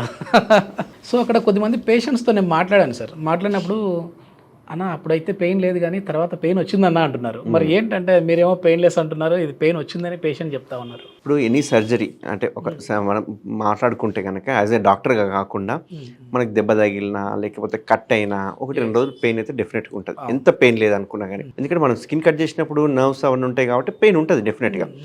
కానీ మీరు ఇక్కడ గమనించాల్సింది, నేను ఇక్కడ పెయిన్లెస్ అని చెప్పడానికి రీజన్ ఏంటి అంటే మీరు అదే సర్జరీ ఓపెన్లో కనుక ఎక్స్పీరియన్స్ అయ్యి ఉంటే కనుక, ఓపెన్లో కంపేర్ చేసుకుంటే కనుక అది నరకం. ఎందుకంటే అసలు 20-25 days కంప్లీట్ బెడ్ రెస్ట్, అసలు బయటికి కూడా రాలేరు. బట్ దాంతో పోలిస్తే 90 కాదు 100% ఇది పెయిన్ ఉండదు. అండ్ అందులో 15 రోజులు కాదు 1 month నొప్పే ఉంటుంది. బట్ ఈ సర్కంసిషన్ సర్జరీ ఇందులో చేస్తే మాత్రము 1 or 2 days 100% నొప్పి ఉంటుంది. నొప్పి అనే దానికంటే కూడా ఇక్కడ మనం మాట్లాడుకోవాల్సింది సెన్సిటివిటీ. నొప్పి కంటే కూడా సెన్సిటివిటీ ఎక్కువ ఉంటుంది. ఎందుకంటే ఇన్ని రోజుల వరకు స్కిన్ కవర్ ఉండిండే, ఇప్పుడు మనం స్కిన్ తీసే వరకు లోపల ఉన్న గ్లాండ్స్ అండర్వేర్కి తగలంగానే లేకుంటే ప్యాంట్కి తగలంగానే ముట్టుకోగానే ఒక రకమైన జిల్లు మన సెన్సేషన్ వస్తుంటుంది. సో ఆ సెన్సేషన్తో ఎక్కువ మంది బాధపడుతుంటారు. దానివల్ల ఏంటంటే ఏం లేదన్నాడు సారు, ముట్టనిస్తలేరు, అసలు నీళ్ళు పోసుకోనికి అయితలేదు, సారేమో మంచిగా రుద్ది కడగమంటాడు, మాకు అసలు పట్టుకుందామంటేనే నరకం కనిపిస్తుంది. ఎన్ని రోజుల వరకు ఆ ఫోర్ స్కిన్ ఉంది కాబట్టి వాళ్ళకి అట్లా ఉన్నది, సెన్సిటివిటీ వస్తుంది. అది ఎన్ని రోజులకి మరి నార్మల్గా అవుతుంది? యూజువల్గా ఏంటంటే ఆ సెన్సిటివిటీ పోవాలంటే నేను day 1 నుంచే ఇమ్మీడియట్గా అండర్వేర్ వేసుకోమని చెప్తుంటా. ఎందుకంటే అది టచ్ అవుతుంది అనుకోండి, మెల్లగా ఆ టచింగ్ సెన్సేషన్ పోతుంది. మనం అట్లా పోకుండా కాళ్ళు దూరం పెట్టి నడవడాలు ఇట్లాంటివి చేశారనుకోండి 1 month అయినా పోదు. కాబట్టి వితిన్ 3-4 days సెన్సిటివిటీ పోతుంది, కంఫర్ట్ అయిపోతుంది. సో ఇక్కడ పెయిన్ కంటే కూడా సెన్సిటివిటీ వల్ల బాధపడే వాళ్ళు చాలామంది ఉంటారు. అది కొంచెం తప్పదు. ఎందుకంటే ఏ సర్జరీ చేసినా అంటే ఓపెన్ చేసినా ఎట్లా చేసినా సెన్సిటివిటీని అయితే ఎవరం ఏం చేయలేము. సార్ మనం ప్రీవియస్ వీడియోలో ఈ పినల్ క్యాన్సర్ గురించి మాట్లాడాము. సో అప్పుడే అడగాల్సింది ఈ క్వశ్చన్ ఏంటంటే, నాకు ఒక డౌట్ వచ్చింది. అంటే అబ్బాయిల వల్ల అమ్మాయిలకు ఒక రకమైన క్యాన్సర్ అటాక్ అయ్యే అవకాశం ఉంటుంది, అది ఇంటర్ కోర్స్ చేయడం వల్లనా సార్? అది దేనివల్ల, అసలు అబ్బాయిల వల్ల అమ్మాయిలకు వచ్చే క్యాన్సర్ ఏంటి, ఎందుకు వస్తుంది? ఇక్కడ మెయిన్గా కొన్ని రకాల వైరసెస్ ఉంటాయి అన్నట్టు. ఈ వైరస్లో హెచ్పివి వైరస్ అనేది చాలా మోస్ట్ ఇంపార్టెంట్ వైరస్. ఈ హెచ్పివి అంటే హ్యూమన్ ప్యాపిల్లోమా వైరస్ అంటాం. ఇది ఒక డిఎన్ఏ వైరస్. ఓకే, సో ఈ వైరస్ సోకడం వల్ల మనకు కొన్ని రకాల క్యాన్సర్స్ వచ్చే అవకాశాలు ఉంటాయి. అందులో ముఖ్యంగా చూసుకుంటే కనుక అమ్మాయిలకు, ఒకవేళ అమ్మాయిలో కనుక చూసుకుంటే కనుక గర్భసంచి ముఖద్వారం దగ్గర ఉండే సర్విక్స్ అంటాం కదా, ఆ సర్వైకల్ క్యాన్సర్స్ వచ్చే అవకాశాలు ఉంటాయి హెచ్పివి వలన. సర్వైకల్ క్యాన్సరే కాకుండా ఓవేరియన్ క్యాన్సర్స్ అంటే అండాశయానికి రావచ్చు, థ్రోట్కి రావచ్చు, యానల్ క్యాన్సర్స్ రావచ్చు, ఓరోఫారింగ్స్ రావచ్చు, అంటే నేజోఫారింగ్స్ అంటే నోస్ యొక్క బ్యాక్ సైడ్ ఉన్న ఏరియాలో అక్కడ కూడా క్యాన్సర్స్ వచ్చే అవకాశాలు ఉంటాయి. సో హెచ్పివి వైరస్ ఏదైతే ఉందో ఇది ఎట్లా సోకుతుంది అంటే బ్లడ్ ట్రాన్స్ఫ్యూషన్స్ కావచ్చు, లేదంటే మేజర్ సోర్స్ ఇంటర్ కోర్స్ వలన. సో కలయిక వలన ఈ హెచ్పివి వైరస్ అనేది పార్ట్నర్స్ మధ్యన షేర్ అవుతూ ఉంటుంది. సో అందుకే మనం ఇప్పుడు ఏం చేస్తున్నాం, ఒక వ్యాక్సిన్ అనేది ప్రోగ్రామ్ స్టార్ట్ చేస్తాం, హెచ్పివి వ్యాక్సినేషన్ ప్రోగ్రామ్ అని చెప్పేసి. ఇందులో మనం ఏం చేస్తున్నాము, 9 to 14 years ఏజ్ గ్రూప్ వాళ్ళకి, అమ్మాయిలకు కానీ అబ్బాయిలకు కానీ. ఇప్పుడు ప్రస్తుతానికి అందరు ఏంటి అంటే అమ్మాయిలు వేయించుకోవాలి, అమ్మాయిలు వేయించుకోవాలి ఏంటి అంటే అమ్మాయిలు సర్వైకల్ క్యాన్సర్ ఇన్సిడెన్స్ ఎక్కువ కాబట్టి ఖచ్చితంగా అమ్మాయిలు వేయించుకోవాలి అన్నట్టుగా మనము ప్రమోట్ చేస్తున్నారు. కాకపోతే ఇక్కడ ఇంపార్టెంట్ ఏంటంటే అమ్మాయిలకు ఒక్కరికే కాదు, అబ్బాయిలకు కూడా వేయాలి వ్యాక్సిన్. ఎందుకు అంటే అబ్బాయిలో చూసుకుంటే, ఇంతకుముందు అమ్మాయిలో చూసుకుంటే గర్భసంచి ముఖద్వారం అని చెప్పాను, సేమ్ అట్లనే అబ్బాయిలకు కూడా ఈ oral cancers, anal cancers same. But extra cancer ఏంటి అంటే పెనల్ క్యాన్సర్. కాబట్టి పెనల్ క్యాన్సర్ వచ్చే అవకాశాలు ఉంటాయి. ఒకవేళ సపోజ్ అబ్బాయికి హెచ్పివి వైరస్ సోకి ఉంది, మల్టిపుల్ పార్ట్నర్స్ వల్ల కావచ్చు, లేకుంటే బ్లడ్ ట్రాన్స్ఫ్యూషన్ దేనివల్ల తనకి హెచ్పివి వైరస్ సోకింది, అవతల పార్ట్నర్కి హెచ్పివి వైరస్ ఏం లేదు, బట్ వ్యాక్సినేషన్ చేయించుకోకపోతే ఏమవుతుంది, వీళ్ళు ఇంటర్ కోర్స్ స్టార్ట్ చేయగానే ఇంటర్ కోర్స్ వల్ల ఇతనికి అబ్బాయికి ఉన్న హెచ్పివి వైరస్ కాస్త అమ్మాయికి సోకే అవకాశాలు ఉంటాయి. ఒకవేళ అమ్మాయికి కనుక ఇమ్యూనిటీ తక్కువ ఉండి ఆ వైరస్ లక్షణాలు కనిపించి స్లోగా అది క్యాన్సర్గా కన్వర్ట్ అయ్యే అవకాశాలు ఉంటాయి. కాబట్టి అట్లా చూసుకుంటే కనుక అబ్బాయి నుంచి అమ్మాయిలకు సోకే క్యాన్సర్ ఏది అంటే cervical cancer due to HPV virus, only HPV virus. అందుకే మనం అదే వ్యాక్సినేషన్ చేశామనుకోండి, అప్పుడు సోకే అవకాశాలు ఉంటాయి, కానీ దానిలో యాంటీబాడీస్ ఆల్రెడీ ఫామ్ అయింటాయి కాబట్టి దానివల్ల క్యాన్సర్ వచ్చే అవకాశాలు ఉండవు. అట్లా మనము ఇద్దరికి. అబ్బాయిలకైతే మామూలు ఏజ్లో చేయించుకోవాలి సార్? అబ్బాయిలకైనా అమ్మాయిలకైనా సేమ్ ఏజ్ గ్రూప్ 9 to 14. అయితే ఇక్కడ ఏంది అంటే 9 to 14 మనం ఎందుకు పెట్టాము, ఎందుకు ఇంకా ఎర్లీ వేయొద్దు, తర్వాత ఎందుకు వేయొద్దు అంటే కనుక 9 to 14 years ఏజ్ గ్రూప్లో అడల్ట్ వస్తున్నారు, అంటే టీనేజ్కి రావడం జరుగుతుంది. అక్కడ మనము ఇంటర్ కోర్స్ కంటే ముందే వ్యాక్సినేషన్ వేయడం వల్ల దీనికి మంచి అడ్వాంటేజ్ ఉంటుంది. ఆల్రెడీ ఇంటర్ కోర్స్ అయిపోయిన తర్వాత, ఆల్రెడీ వైరస్ సోకిన తర్వాత వ్యాక్సిన్ వేయడం వల్ల యూజ్ ఉంటుంది. కాబట్టి HPV virus before inter course చేస్తాం. బిఫోర్ ఇంటర్ కోర్స్ ఫారిన్ కంట్రీస్లో చూసుకుంటే కనుక 13-14 yearsలో వాళ్ళు ఇంటర్ కోర్స్ స్టార్ట్ చేస్తాం. కాబట్టి మనం ఒక 9 to 14 years ఏజ్ గ్రూప్ అనేది మనం పెట్టుకోవడం జరిగింది. సో అబ్బాయిలైనా అమ్మాయిలైనా 9 to 14 yearsలో 2 డోసులు వేసుకోవాలి. ఒకవేళ 14 years తర్వాత ఇప్పుడు గ్యాప్ ఎట్లా ఉండాలి సార్, అంటే ఒక్కొక్క వ్యాక్సిన్కి 9 to 14 years వాళ్ళకైతే 2 డోసులు కదా, ఈ రోజు ఒకటి వేసుకుంటే 6 months కానీ 12 months కానీ ఒక డోస్ వేసుకోవచ్చు. అంటే వాళ్ళ లైఫ్ టైంలో 2 doses సరిపోతుంది. 2 doses సరిపోతుంది. మీరున్నారు, మీరు వేయించుకోవాలనుకుంటున్నారు ఇప్పుడు. సో మీరు వేయించుకోవాలనుకుంటే ఆ ఏజ్ గ్రూప్లో లేరు, మనం ఇప్పుడు 9 to 14లో లేము. సో మనం ఏం చేయాలి, అప్ టు 45 years వరకు, అంటే 15 to 45 years ఏజ్ గ్రూప్ వాళ్ళకి 3 డోసులు ఇస్తాం. అది ఎట్లా వేస్తామంటే 0 dose, అంటే ఈరోజు వేస్తామనుకోండి, సెకండ్ మంత్ 2 months తర్వాత ఒక డోస్ ఇస్తాము, తర్వాత 6 monthsకి ఒకటి ఇస్తాం. దీనివల్ల మనకి ఇమ్యూనిటీ అనేది స్టార్ట్ అవుతుంది. సో యాంటీబాడీస్ ఫామ్ అవుతాయి కాబట్టి మనకి హెచ్పివి అనేది సోకే అవకాశం తక్కువ. ఇది ఎవరైనా వేయించుకోవచ్చా? అంటే మామూలుగా ఇప్పుడు సుంతి ఆపరేషన్ చేయించుకున్న వాళ్ళు ఉంటారు, వాళ్ళు మీరు చెప్పినట్టుగా మాకు ఈ ప్రాబ్లమ్స్ రావు కదా, మాకు అవసరం లేదని వాళ్ళు అనుకోవచ్చు. సో అంటే సుంతి ఆపరేషన్ జరిగినా జరగకపోయినా వేయించుకుంటే మంచిదా? ఇక్కడ హెచ్పివి వైరస్ అనేది అయితే ఉందో, సుంతి చేయించుకున్నా చేయించుకోకపోయినా సోకే అవకాశాలు ఉంటాయి. సుంతి చేయించుకుంటే తక్కువ ఉంటుంది, 80% మనకు ప్రొటెక్షన్ వస్తుంది, కానీ రావడం అయితే వస్తుంది, కాబట్టి ఓన్లీ ప్రొటెక్షన్ వస్తుంది. బట్ వైరస్ వేయించుకోవడం వల్ల ఆ ప్రొటెక్షన్ ఆ 20% కూడా అడ్వాంటేజ్ ఉంటుంది. వాళ్ళకు ఒకవేళ తప్పిదారులు అవతల పార్ట్నర్కి హెచ్పివి ఉందనుకోండి, తనకు ఒకవేళ సోకినా కానీ మనకు ఆల్రెడీ ఇమ్యూనిటీ ఉంటుంది, యాంటీబాడీస్ ఉంటాయి కాబట్టి ఆ వైరస్ సోకే అవకాశాలు ఉండవు.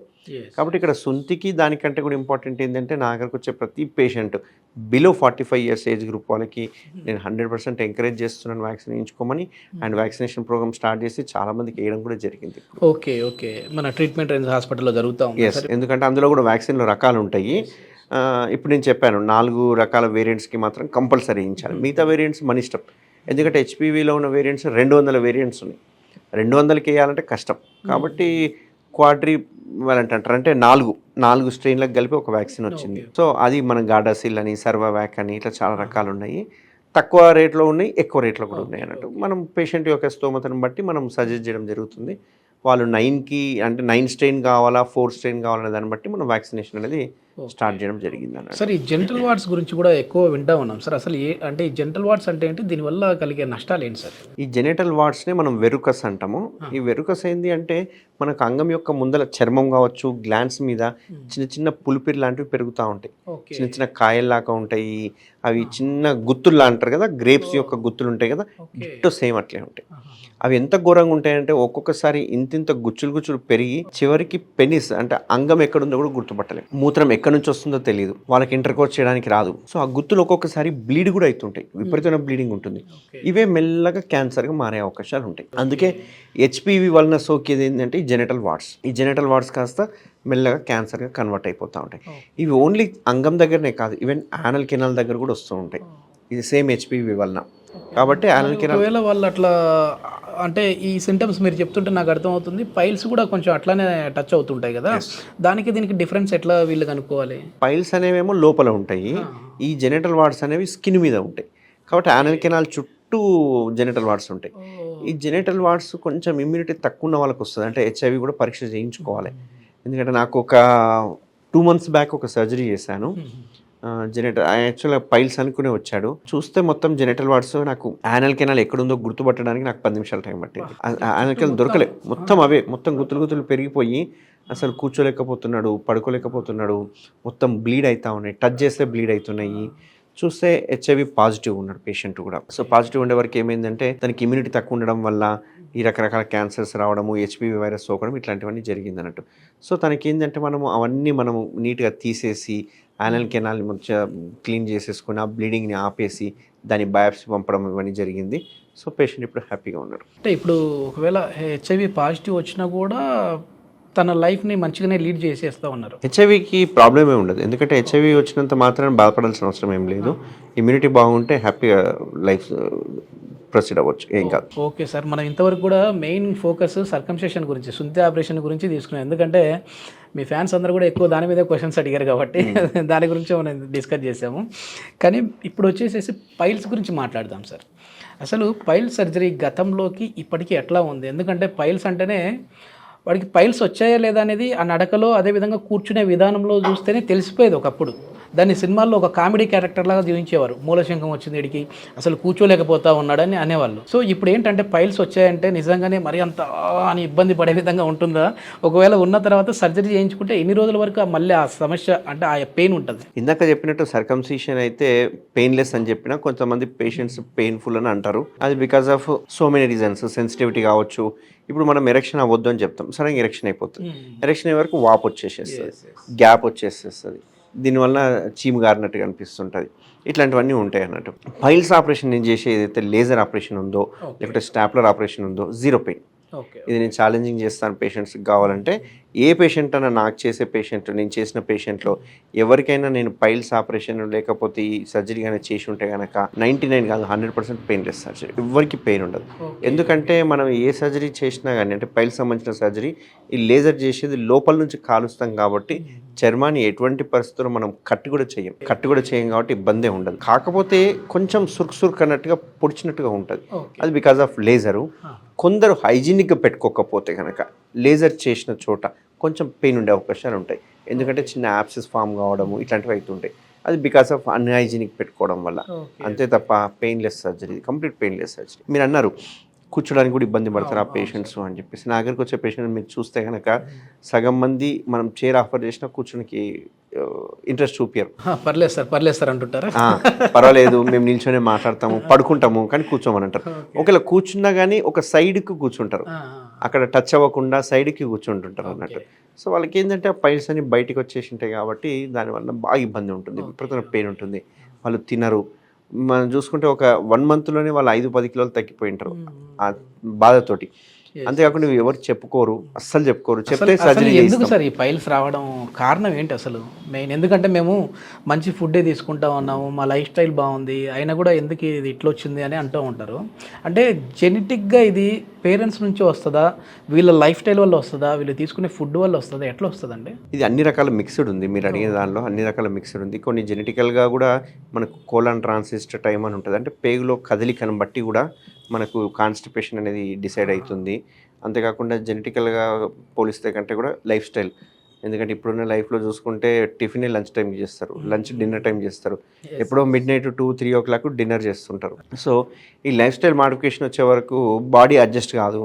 రెండవది వీళ్ళు ఫైబర్ కంటెంట్ తక్కువ తీసుకుంటారు, ప్రోటీన్ ఎక్కువ తీసుకుంటారు. సో ఏరేటెడ్ డ్రింక్స్ తీసుకోవడము, ఆల్కహాల్ కంటెంట్ ఎక్కువ తీసుకోవడము, సిగరెట్స్ కావచ్చు, స్మోకింగ్స్ ఇట్లాంటివి ఎక్కువ తీసుకోవడము, ఈ సిగరెట్స్ కానీ ప్లస్ ఇంకోటి ఆల్కహాల్, ఎలక్ట్రిక్ సిగరెట్లు తాగిన కూడా ప్రాబ్లం, ఎలక్ట్రిక్ సిగరెట్స్ కానీ ఇట్లాంటివి తాగడం వల్ల కూడా. ప్లస్ ఎందుకంటే ఈ సిగరెట్స్ కానీ స్మోకింగ్ వల్ల మొటిలిటీ తగ్గుతుంది, ఎందుకంటే మనకు పేగుల కదలిక ఉంటుంది కదా, మొటిలిటీ అంటే కదా. సిగరెట్ తాగితేనే మాకు మోషన్ అవుతుంది అనే అట్లా ఉంటారు కదా వాళ్ళ మైండ్ అంతా కూడా. అదంతా ఒక బహానా, సిగరెట్ తాగడానికి ఒక బహానా. ఎందుకంటే సిగరెట్ తాగాలి, ఏం చెప్పి తాగాలి, ఇంట్లో అయితే అలో చేయరు కదా. అది తాగితేనే మోషన్ వస్తుంది అంటే ఏదో తాగులే, మోషన్ ఫ్రీ అయితే చాలే అన్నట్టు అనుకుంటారు. సో ఫుడ్ కానీ, లైఫ్ హ్యాబిట్స్ కానీ, స్లీప్ కానీ, జెనెటిక్ కానీ ఇవన్నీ మిక్స్డ్గా చేస్తే కనుక కాన్స్టిపేషన్. ఒక్కసారి కాన్స్టిపేషన్ వచ్చింది అంటే వాళ్ళకి పైల్స్ వచ్చే అవకాశాలు ఉంటాయి. సో ఈ పైల్స్ ఊరికేనే ఒక రోజులో రావు, 1-2 రోజుల పైల్స్ ఏం రావు. ఇదే అలవాటు కనుక కొన్ని నెలలు, సంవత్సరాలు కనుక చేస్తూ ఉంటే కనుక అవి మెల్లగా అక్కడున్న రక్తనాళాలు సాగి కిందికి రావడం జరుగుతుంది అన్నట్టు. ఎందుకంటే అక్కడ రక్తనాళాలు ఒక కుషన్ లాగా ఉపయోగపడుతుంటాయి, మోషన్ ఫ్రీగా పంపించడానికి కుషన్ లాగా ఉపయోగపడుతుంటాయి. అదే మోషన్ గట్టిగా పోయింది అనుకోండి, ఆ కుషన్సే ఉబ్బిపోయి కిందికి జారడం జరుగుతూ ఉంటాయి. దీనివల్ల విపరీతమైన మంట, నొప్పి, కట్ అయిపోవడము, ఫిషర్ రావడము, బ్లీడ్ అవ్వడము, పెయిన్లెస్ బ్లీడ్ అవ్వడము, కొన్నిసార్లు అది క్యాన్సర్గా కన్వర్ట్ అయ్యింది. మనం పైల్స్ అనుకుంటుంటాము కానీ అది క్యాన్సర్గా ఉండడము, ఇట్లాంటివన్నీ చూస్తూ ఉంటాం అన్నట్టు యూజువల్. ఓకే, కాన్స్టిపేషన్ ఉన్న వాళ్ళకి పైల్స్ వచ్చే అవకాశం అయితే 100% ఉంది, 100%. అసలు కాన్స్టిపేషన్ అంటే ఈ మలబద్ధక సమస్య అంటే మనం ఎన్ని రోజులకు ఒకసారి మల విసర్జన చేయకపోతే మనకు కాన్స్టిపేషన్ వచ్చిందని అనుకోవాలి సార్? యూజువల్గా కోలాన్ ట్రాన్సిస్ట్ టైం అంటే ఏంటంటే మనం తిన్న ఫుడ్ చిన్న పేగులు అబ్జార్ప్షన్ అయిపోతుంది, పెద్ద పేగు వచ్చే వరకు మోషన్ ఫామ్ అవుతుంది. ఈ మోషను ఆ చుట్టూ తిరిగే అంత ఏదైతే టైం ఉందో యూజువల్గా 35 to 72 hours. అంటే అప్ టు 72 hours వరకు కూడా మోషన్ పోకపోయినా ఇబ్బంది లేదు, అంటే up to 2 to 3 days. 3 days కంటే ఎక్కువ కనుక మోషన్ పోకపోతే కనుక అది కాన్స్టిపేషన్గా పరిగణలోకి తీసుకోవాలి. రెండవది, మోషన్ అనేది సెమీ లిక్విడ్ స్టేజ్లో ఉండాలి ఎప్పుడైనా కానీ. ఈ సెమీ లిక్విడ్ ఎప్పుడు ఉంటుంది, మనం వాటర్ కంటెంట్ ఎక్కువ తీసుకుంటే సెమీ లిక్విడ్లో ఉంటుంది. అదే మీరు వాటర్ తక్కువ తీసుకున్నారనుకోండి, బాడీకి కావాల్సిన వాటర్ ఎక్కడి నుంచి తీసుకుంటుంది, మోషన్ నుంచి. అప్పుడు ఆ సెమీ లిక్విడ్ కాస్త హార్డ్ స్టూల్స్గా మారిపోతాయి, అది తిరగడానికి ఇబ్బంది పడుతుంటుంది. అంతేకాకుండా రెక్టంలోకి వచ్చిన తర్వాత గట్టిగా ముక్కాల్సి వస్తుంది, ముఖ్య వరకు మనకు అక్కడ ఉన్న యానల్ కెనాల్ ప్రెషర్ పెరిగిపోయి పైల్స్ రావడం స్టార్ట్ అవుతుంది. సో మలబద్ధకం అనేది మెయిన్ కల్ప్రిట్ అన్నట్టు, దీనికి పైల్స్ రావడానికి మెయిన్ కల్ప్రిట్. ఓకే, ఈ పైల్స్ అంటే కొన్ని రకాల ఫుడ్, అంటే ఇప్పుడు ఫస్ట్ గ్రేడ్ కానీ సెకండ్ గ్రేడ్ కానీ ఉన్నప్పుడు వాళ్ళు ఏంటంటే సార్ హాస్పిటల్కి రావాలన్నా చూపించుకోవాలన్నా మోమాట పడుతూ ఉంటారు. వాళ్ళు ఏంటంటే ఏదో ఒకటి అంటే ఫుడ్లో కొంచెం మార్పు చేసుకుంటే సరిపోతుందనో, కొంచెం మసాలాలు తినకుండా అంటే సరిపోతుంది అట్లా ఉంటారు కదా. అట్లాంటి వాళ్ళు అసలు అంటే ఫస్ట్ స్టేజ్లో, సెకండ్ స్టేజ్లో ఉన్న పైల్స్ని ఏ విధంగా తగ్గించుకోవాలి? మెడిసిన్స్ వాడి తగ్గించుకోవచ్చా? ఏమన్నా హోమ్ రెమెడీస్, అంటే మీలాంటి డాక్టర్ ఎట్లాగో హోమ్ రెమెడీస్ సజెస్ట్ చేయరు. సో ఏంటి ఇంట్లో ఫస్ట్ సెకండ్ స్టేజ్లో ఉన్న పైల్స్ని ఎట్లా తగ్గించుకోవాలి? ఇది వెరీ రాంగ్, ఎందుకంటే మనం 100% సజెస్ట్ చేస్తాము. ఈవెన్ నా దగ్గరకు వచ్చే పేషెంట్స్కి నేను ప్రతి ఒక్కరికి సర్జరీ ఏం చెప్పను, ఎందుకు అంటే సర్జరీ నీడ్ ఉంటేనే చేయాలి. ఆ ఏరియాలో అన్నెసరిగా ముట్టుకోవడం భయపడుతూ ఉంటారు సార్, ఎందుకంటే మనం హాస్పిటల్కి వెళ్ళామంటే సర్జరీ అంటారు, ఎందుకు వచ్చిందని కొద్దిమంది భయపడే వాళ్ళు ఉంటారు. మీరు చెప్పిన తర్వాత కొంచెం ధైర్యంగా ఉంటారు అనమాట. ఇప్పుడు నేను 10లో అంటే ఫిక్స్డ్గా ఈ 10లో నేను 7 చెప్పాలి, నా టార్గెట్ ఇది, లేకపోతే నేను ఈ మంత్ చేయాల్సిన సర్జరీలు తక్కువైపోతాయి అనే టార్గెట్ ఏ డాక్టర్కి ఉండదు. అక్కడ సీరియస్నెస్ని బట్టి మనం సర్జరీ చేస్తాం. యూజువల్గా మీరు అడిగారు గ్రేడ్ 1, 2కి సర్జరీ చేస్తారా అని. యూజువల్గా అయితే సర్జరీ చేయం గ్రేడ్ 1, 2కి. బట్ గ్రేడ్ 1, 2 ఉండి వాళ్ళకు బ్లీడింగ్ అవుతుంది, కాన్స్టిపేషన్ ఉంది, పెయిన్ వస్తుంది, బర్నింగ్ సెన్సేషన్ ఉంది, ఇట్లాంటి వాటికి సర్జరీ చేస్తాం. ఊరికినే పేషెంట్ వచ్చి చూయించుకొని నాకేం లేదు బట్ కొంచెం డిస్కంఫర్ట్ ఉంది, చూస్తే మనకు గ్రేడ్ 1 గ్రేడ్ 2 హెమరాయిడ్స్ ఉంటాయి, అట్లాంటి వాళ్ళకి మనం ఏం సర్జరీ ఆప్షన్ ఇవ్వం. ఎందుకంటే వాళ్ళు కంఫర్ట్గా ఉన్నారు. కంఫర్ట్ లేకుండా ఇప్పుడు ఎలా ఉంటుంది అంటే ఈ పైల్స్ కానీ ఫీజర్ వచ్చిన వాళ్ళు మోషన్ పోయిన తర్వాత విపరీతమైన బ్లీడింగ్ పడుతుంటుంది. ఆ బ్లీడింగ్తో భయాందోళనకు గురవుతారు. ఎందుకంటే ఒకసారి క్యాన్సర్ బ్లీడ్ అది తెలియదు, పైల్స్ బ్లీడ్ అది తెలియదు. సో వాళ్ళకు అడ్డం పడుతుంటాయి, చేతికి తగులుతుంటాయి, ముట్టుకుంటే తగులుతుంటాయి, దాంతో డిస్కంఫర్ట్ ఉంటుంది. నెక్స్ట్ డే మోషన్ వెళ్ళాలంటే వీళ్ళకు కళ్ళలో నీళ్లు తిరుగుతుంటాయి. నేను అట్లాంటి వాళ్ళకి నేను హోమ్ రెమెడీస్ చెయ్యి అంతకదే తగ్గుతుంది, మీకు మంచిగా అవుతుంది అంటే ఈ డాక్టర్కి ఏం చూడనీకి రాదు, చేయనీకి రాదు, ఇంకో దగ్గరికి పోతారు, ఇంకో దగ్గర చేయించుకుంటారు. అట్లా నేను సర్జరీ వద్దన్నవి కూడా చాలామంది చేయించుకొని మళ్ళీ రిటర్న్ వచ్చిన వాళ్ళు కూడా ఉన్నారు నా దగ్గర. సార్ మీరు వద్దన్నారు బట్ మా ఇంట్లో ఒప్పుకోలేదు, లేదు దీనికి సర్జరీ చేయాలి, నాకు వేరే డాక్టర్ తెలుసు అని తీసుకుపోయారు, అక్కడ నాకు సర్జరీ చేసిన తర్వాత నాకు మళ్ళీ ప్రాబ్లం స్టార్ట్ అయ్యిందని చెప్తుంటారు. అంటే లేజర్తో చేస్తే మాత్రం ఒకసారి చేస్తే మళ్ళీ వచ్చే అవకాశాలు తక్కువ. లేజర్తో పాటు స్టాప్లర్ చేస్తే మళ్ళీ వచ్చే అవకాశాలు తక్కువ ఉంటాయి. ఓన్లీ లేజర్ అంటే లేజర్తో చేస్తే మళ్ళీ రావా సార్ ఇది పైల్స్? లేజర్తో ఈ పైల్స్ అనేవి ఏంటి అంటే యానల్ కెనాల్ చుట్టూ ఉండే రక్తనాళాలు కిందికి రావడానికి పైల్స్ అంటాం. ఇప్పుడు మీకు ఒక 3 చోట్ల వచ్చినాయి అనుకోండి, నేను 3 చోట్ల చేసేస్తాను, ఇంకో 3 చోట్ల రావచ్చు, ఎందుకంటే రక్తనాళాలే కదా ఉండేది. సో నేను చేసిన చోట రావేమో కానీ ఇంకో చోట వచ్చే అవకాశాలు ఉంటాయి. కాబట్టి మన లైఫ్ స్టైల్ మార్చుకోవాలి. వచ్చిన వాటిని ట్రీట్ చేస్తాం కానీ రాకుండా ఏం చేయడానికి రాదు, వాళ్ళ చేతిలో ఉంటుంది. అండ్ రెండవది ఇప్పుడు వచ్చిన లేటెస్ట్ టెక్నాలజీలో మనకు MIPH అని ఒక స్టాప్లర్ అవైలబుల్ ఉంటుంది. అది మనం కనుక ఫైర్ చేస్తే కనుక అంటే పేషెంట్కి వేస్తే కనుక కొంచెం మీరు అన్నట్టుగా మళ్ళీ వచ్చే అవకాశాలు అనేవి చాలా తగ్గుతాయి అన్నట్టు. ఎందుకంటే ఓన్లీ లేజర్ చేయడం వల్ల పైల్స్ రావా అంటే అది వెరీ రాంగ్. ఉన్న వాటిని ట్రీట్ చేస్తుంది పైల్స్ రాకుండా లేజర్, కానీ రాకుండా లేజర్ ఎప్పుడు ఏం చేయదు. ఎందుకంటే చాలామంది లేజర్ చేస్తే రాదని మీలాగా చాలామంది అడిగిన వాళ్ళు ఉన్నారు. బట్ నేను వాళ్ళకి ఏం చెప్తానంటే గ్రేడ్ 1, 2కి లేజర్ సరిపోతుంది, ఈవెన్ 3 వరకు కూడా లేజర్ సరిపోతుంది. బట్ 3 అండ్ బియాండ్ 4కి మాత్రం 100% స్టాప్లర్ అనేది. ఇప్పుడు నార్మల్ ఓపెన్ సర్జరీకి లేజర్ సర్జరీకి ట్రీట్మెంట్ అనేది ఎన్ని రోజుల్లో వాళ్ళ క్యూర్ అయ్యే విధంగా ఉంటుంది సార్? ఎందుకంటే ఇది క్వశ్చన్ అడుగుతా ఉన్నాను. మీరు సాఫ్ట్వేర్ ఉద్యోగులు వీకెండ్లో వచ్చేసి ఒక 1 అవర్ ఇక్కడ టైం స్పెండ్ చేసేసి మళ్ళీ వెళ్ళిపోతూ ఉంటారు, వాళ్ళ వర్క్లో వాళ్ళు ఉంటారు, బైక్ నడుపుతారు అంటూ ఉన్నారు కదా. సో ఏంటి అసలు ఇది ఎట్లా సాధ్యపడతా ఉంది? అంటే మామూలుగా నార్మల్ చేస్తే దీర్ఘకాలికంగా ఇబ్బంది పడేది, ఇది ఎట్లా సాధ్యపడుతుంది? ఇక్కడ పైల్స్ ఏవైతే రక్తనాళాలు బయటికి వచ్చినాయో ఆ రక్తనాళాలని మనము ట్రీట్ చేయాలి. ఎలా ట్రీట్ చేస్తాం? ఐదర్ ఓపెన్ సర్జరీ అయినా చేయాలి, లేదంటే లేజర్ సర్జరీ చేయాలి. ఓపెన్లో ఏం చేస్తాం, మొత్తం కట్ చేసేసి కుట్లేసేస్తుంటాం. ఇట్లా అక్కడ ఆ ఏరియాలో మనం మామూలుగానే ఎక్కడైనా చిన్న పింపుల్ అయితే విపరీతమైన పెయిన్ ఉంటుంది. సో యానల్ కెనాల్ దగ్గర చిన్న కురుపు అయినా కానీ చిన్న కట్ అయినా కానీ విపరీతమైన పెయిన్ ఉంటుంది. అట్లాంటిది మనం అక్కడ కట్ చేసి కుట్లేసుకుంటే మీరు ఆలోచించండి ఎంత నరకం ఉంటుంది అనేది. అట్లా మనము 1, 2 చేయగలుగుతాం, 3వది చేయడానికి రాదు. 3వది చేసామనుకోండి యానల్ కెనాల్ చిన్నగా అయిపోతుంది, కన్స్ట్రిక్షన్ అయిపోతుంది. దీన్ని స్టెనోసిస్ అంటాం మా లాంగ్వేజ్. సో 2 చేయడానికి వస్తుంది. ఆ 2 చేసినా కానీ కుట్లేస్తాం కాబట్టి విపరీతమైన నొప్పి, మంట, బ్లీడింగ్ అయిపోయి పేషెంట్ మినిమం 30 to 45 days ఇంట్లో ఉండాల్సి వస్తుంది. అదే లేజర్ చేస్తే గనక మనం ఎటువంటి కోత పెట్టకుండా ఎటువంటి కుట్లేయకుండా ఆ లేజర్లో ఉన్న రక్తనాళాలని కాల్చడం జరుగుతుంది. అబ్లేషన్ అంటాం అన్నట్టు. అంటే కోయాగులేషన్ చేస్తాం అక్కడ ఉన్న రక్తనాళాలని. దీనివల్ల ఏమవుతుంది, దానికి పైల్స్కి రక్తం సరఫరా తగ్గిపోతుంది కాబట్టి స్లోగా అబ్జర్వ్ అవ్వడం స్టార్ట్ అవుతుంది. అందుకే ఓపెన్ టెక్నిక్లనేమో నేను కట్ చేసి ఏమైనా చూపించగలుగుతా పేషెంట్కి. లేజర్లో కూడా నన్ను అడుగుతారు, సార్ కట్ చేసి చూపించని అడుగుతారు. అక్కడ కటింగే ఉండదు మనకి, ఎందుకంటే లేజర్ ద్వారా రక్తనాళాలని కాల్చేస్తాం, మాడిపోతాయి. ఆ మాడిపోయినవి ఏమైతే షింక్ అయిపోతూ ఉంటాయి. కాబట్టి ఒక 2 to 3 weeksలో మొత్తం షింక్ అయిపోవడం జరుగుతుంది. ఇది ఎంత సింపుల్ సర్జరీ అంటే less than 10 minutes surgery. And patient బాగుంటే 6 to 12 hours డిశ్చార్జ్ చేయడం జరుగుతుంది. ఒకవేళ సెడేషన్ ఇస్తే, ఒకవేళ స్పైనల్లో చేస్తే కనుక 24 hours అడ్మిషన్ చేసుకోవడం జరుగుతుంది. బట్ 100% 24 hours తర్వాత పేషెంట్ వాళ్ళు 100% ఇంటికి వెళ్ళొచ్చు, ఆఫీస్కి వెళ్ళొచ్చు, వాళ్ళ పనులన్నీ చేసుకోవచ్చు. Complete painless surgery. సార్ ఇప్పుడు మనకి పైల్స్, ఫిస్టులా, ఫిషరీ ఇవి ఉన్నాయి కదా, మేము డిఫర్ ఎట్లా చేయాలి దీన్ని?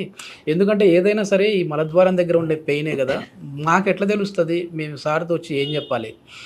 ప్రతిదీ పైల్స్ వచ్చాయి అనుకోలేము, ప్రతిదీ ఫిషరీ అనుకోలేము కదా అంటుంటారు. పేషెంట్గా తెలుసుకునే దానికంటే డాక్టర్కి తెలిస్తే చాలు. ప్రాబ్లం ఉందంటే డాక్టర్ని కలిస్తే చాలు ఫస్ట్. ఎందుకంటే డయాగ్నోస్ చేయాల్సింది డాక్టరు, ట్రీట్ చేయాల్సింది డాక్టరు. పేషెంట్ వైజ్గా అయితే కనుక యానల్ కెనాల్ చుట్టూ ఏది వచ్చినా కానీ వాళ్ళు మైండ్లో ఉండేది పైల్స్ తప్ప వాళ్ళకి ఏది తెలియదు. అక్కడ రక్తం పడ్డా, గడ్డలు వచ్చినా, ఏది వచ్చినా నా దగ్గరకు వచ్చే పేషెంట్లు, సార్ నాకు పైల్స్ ఉన్నాయి, సింపుల్. నాకు పైల్స్ వాళ్ళే డిసైడ్ వాళ్ళే డిసైడ్ అయిపోతారు. మీరు ఏం చెప్పాల్సి నాకు పైల్స్ ఉన్నాయి. ఎట్లా అమ్మా తెలుసు అంటే నాకు తెలుసు సార్, మా పెద్దవాళ్ళు చెప్పేసిండ్రు, నాకు తెలుసు, నేను గూగుల్ చూసేసిన, ఆ రక్తం పడ్డదంటే పైల్స్ ఉన్నాయి అని చెప్పి ఫిక్స్ అయిపోయి వస్తారు. మనం ఇప్పుడు అక్కడ పైల్స్ లేవమ్మా నీకు ఫిషర్ ఉంది అంటే ఒప్పుకోరు, డాక్టర్కి ఏం తెలియదు అనుకుంటారు. సో ఇక్కడ ట్రీట్మెంట్ ఆప్షన్ చూసుకుంటే కనుక పైల్స్కి ఫిషర్కి రెండు సేమ్ సర్జరీస్, పెద్ద వేరియేషన్ ఉండదు సర్జరీ. కాబట్టి మీరు ఇక్కడ గమనించాల్సింది ఏంటంటే పేషెంట్కి సింపుల్ లాజిక్ చెప్తా. ఒకవేళ విపరీతమైన మంట, నొప్పి, బర్నింగ్ సెన్సేషన్ లేకుండి, ఏ పని చేయలేకుండా మొత్తం కాన్సన్ట్రేషన్ అంతా అటువైపే ఉండి కూర్చున్న మనసులో అదే ఉండడము, లేకపోతే స్పింక్టర్ పట్టుకొని వదిలేసినా కానీ విపరీతమైన నొప్పిలా కనిపించడము, నెక్స్ట్ డే మోషన్ పోవాలంటే ఒక రకమైన ఏడుపు రావడము, అండ్ తినడానికి ఫుడ్ పెట్టినా కానీ తినకపోవడము, అండ్ విపరీతమైన మంట, నొప్పితో పాటు బ్లీడింగ్ వస్తే కనుక దీన్ని ఫిషర్ అంటాం. మామూలు పైల్స్లో బ్లీడింగ్ రావా సార్? యా, పైల్స్కి లక్షణాలు ఏముంటాయి అంటే కనుక అడ్డం పడినట్టు ఉండడము, మోషను, పెయిన్లెస్ బ్లీడింగ్, అసలు పెయిన్ ఉండదు, బ్లీడింగ్ మాత్రం పడుతూ ఉంటుంది, అండ్ ముద్దలుగా బయటికి రావడము, చేతికి తగలడము, ఇట్లాంటివి పైల్స్ లక్షణాలు. అయితే ఇక్కడ ఫిషర్ ఉన్న వాళ్ళకి కూడా చిన్న చిన్న స్కిన్ ట్యాక్స్ అంటాం, చర్మం అనేది ఇక్కడ తెలుస్తుంటుంది, దాన్ని కూడా పైల్స్ అనుకుని ట్రీట్ చేసిన వాళ్ళు చాలామంది ఉన్నారు. బట్ అక్కడ ఏంటంటే పైల్స్కి ఆ స్కిన్ ట్యాక్కి డిఫరెన్సియేషన్ తెలిస్తేనే మనకు ట్రీట్మెంట్ అనేది ఈజీగా ఉంటుంది అన్నట్టు. బట్ ట్రీట్మెంట్ ఆప్షన్ చూసుకుంటే రెండింటికి లేజర్ సర్జరీ అనేది చేయడం జరుగుతుంది. అండ్ యూజువల్గా మీకు ఒకవేళ అంటే పేషెంట్గా చూసుకుంటే కనుక నేను సర్జరీకి వచ్చినప్పుడు వాళ్ళు పాపం కూర్చోరు, ఓసారి ఏడుస్తుంటారు, అసలు మనం మాట్లాడుతున్నా కానీ సార్ ఫస్ట్ నాకు సర్జరీ చేసేయండి, నాకు ఏం చెప్పకండి, నాకు మోషన్ పోక 3 రోజులు అయింది, నాకు మోషన్ పోవాలంటే ఒక రకమైన భయం అవుతుంది సార్, నేను ఇక సూసైడ్ చేసుకోవడం తప్ప నాకు ఈ వేరే గతి లేదు, నాకు ఫుడ్ కాదు కదా 3 రోజులు నేను ఫుడ్ కూడా ముట్టలేదు, ఫుడ్ తింటే మళ్ళీ ఎక్కడ మోషన్ వస్తుందేమో, నాకు ఫస్ట్ సర్జరీ చేసేయండి అని అడుగుతుంటారు. యూజువల్గా అట్లాంటి వాళ్ళకి మనం ఎన్బిఎంలా అంటే తినకుండా వస్తే కనుక ఇమీడియట్గా విత్ ఇన్ 2 అవర్స్లో సర్జరీకి తీసుకుంటాం అన్నట్టు. సర్జరీకి తీసుకున్నాక వన్స్ అనస్థీషియా ఎఫెక్ట్ అయిపోయిన తర్వాత వాళ్ళు మోషన్కి వెళ్ళడము, సిడ్జ్ బాత్ చేయడం చేస్తూ ఉంటారు కదా.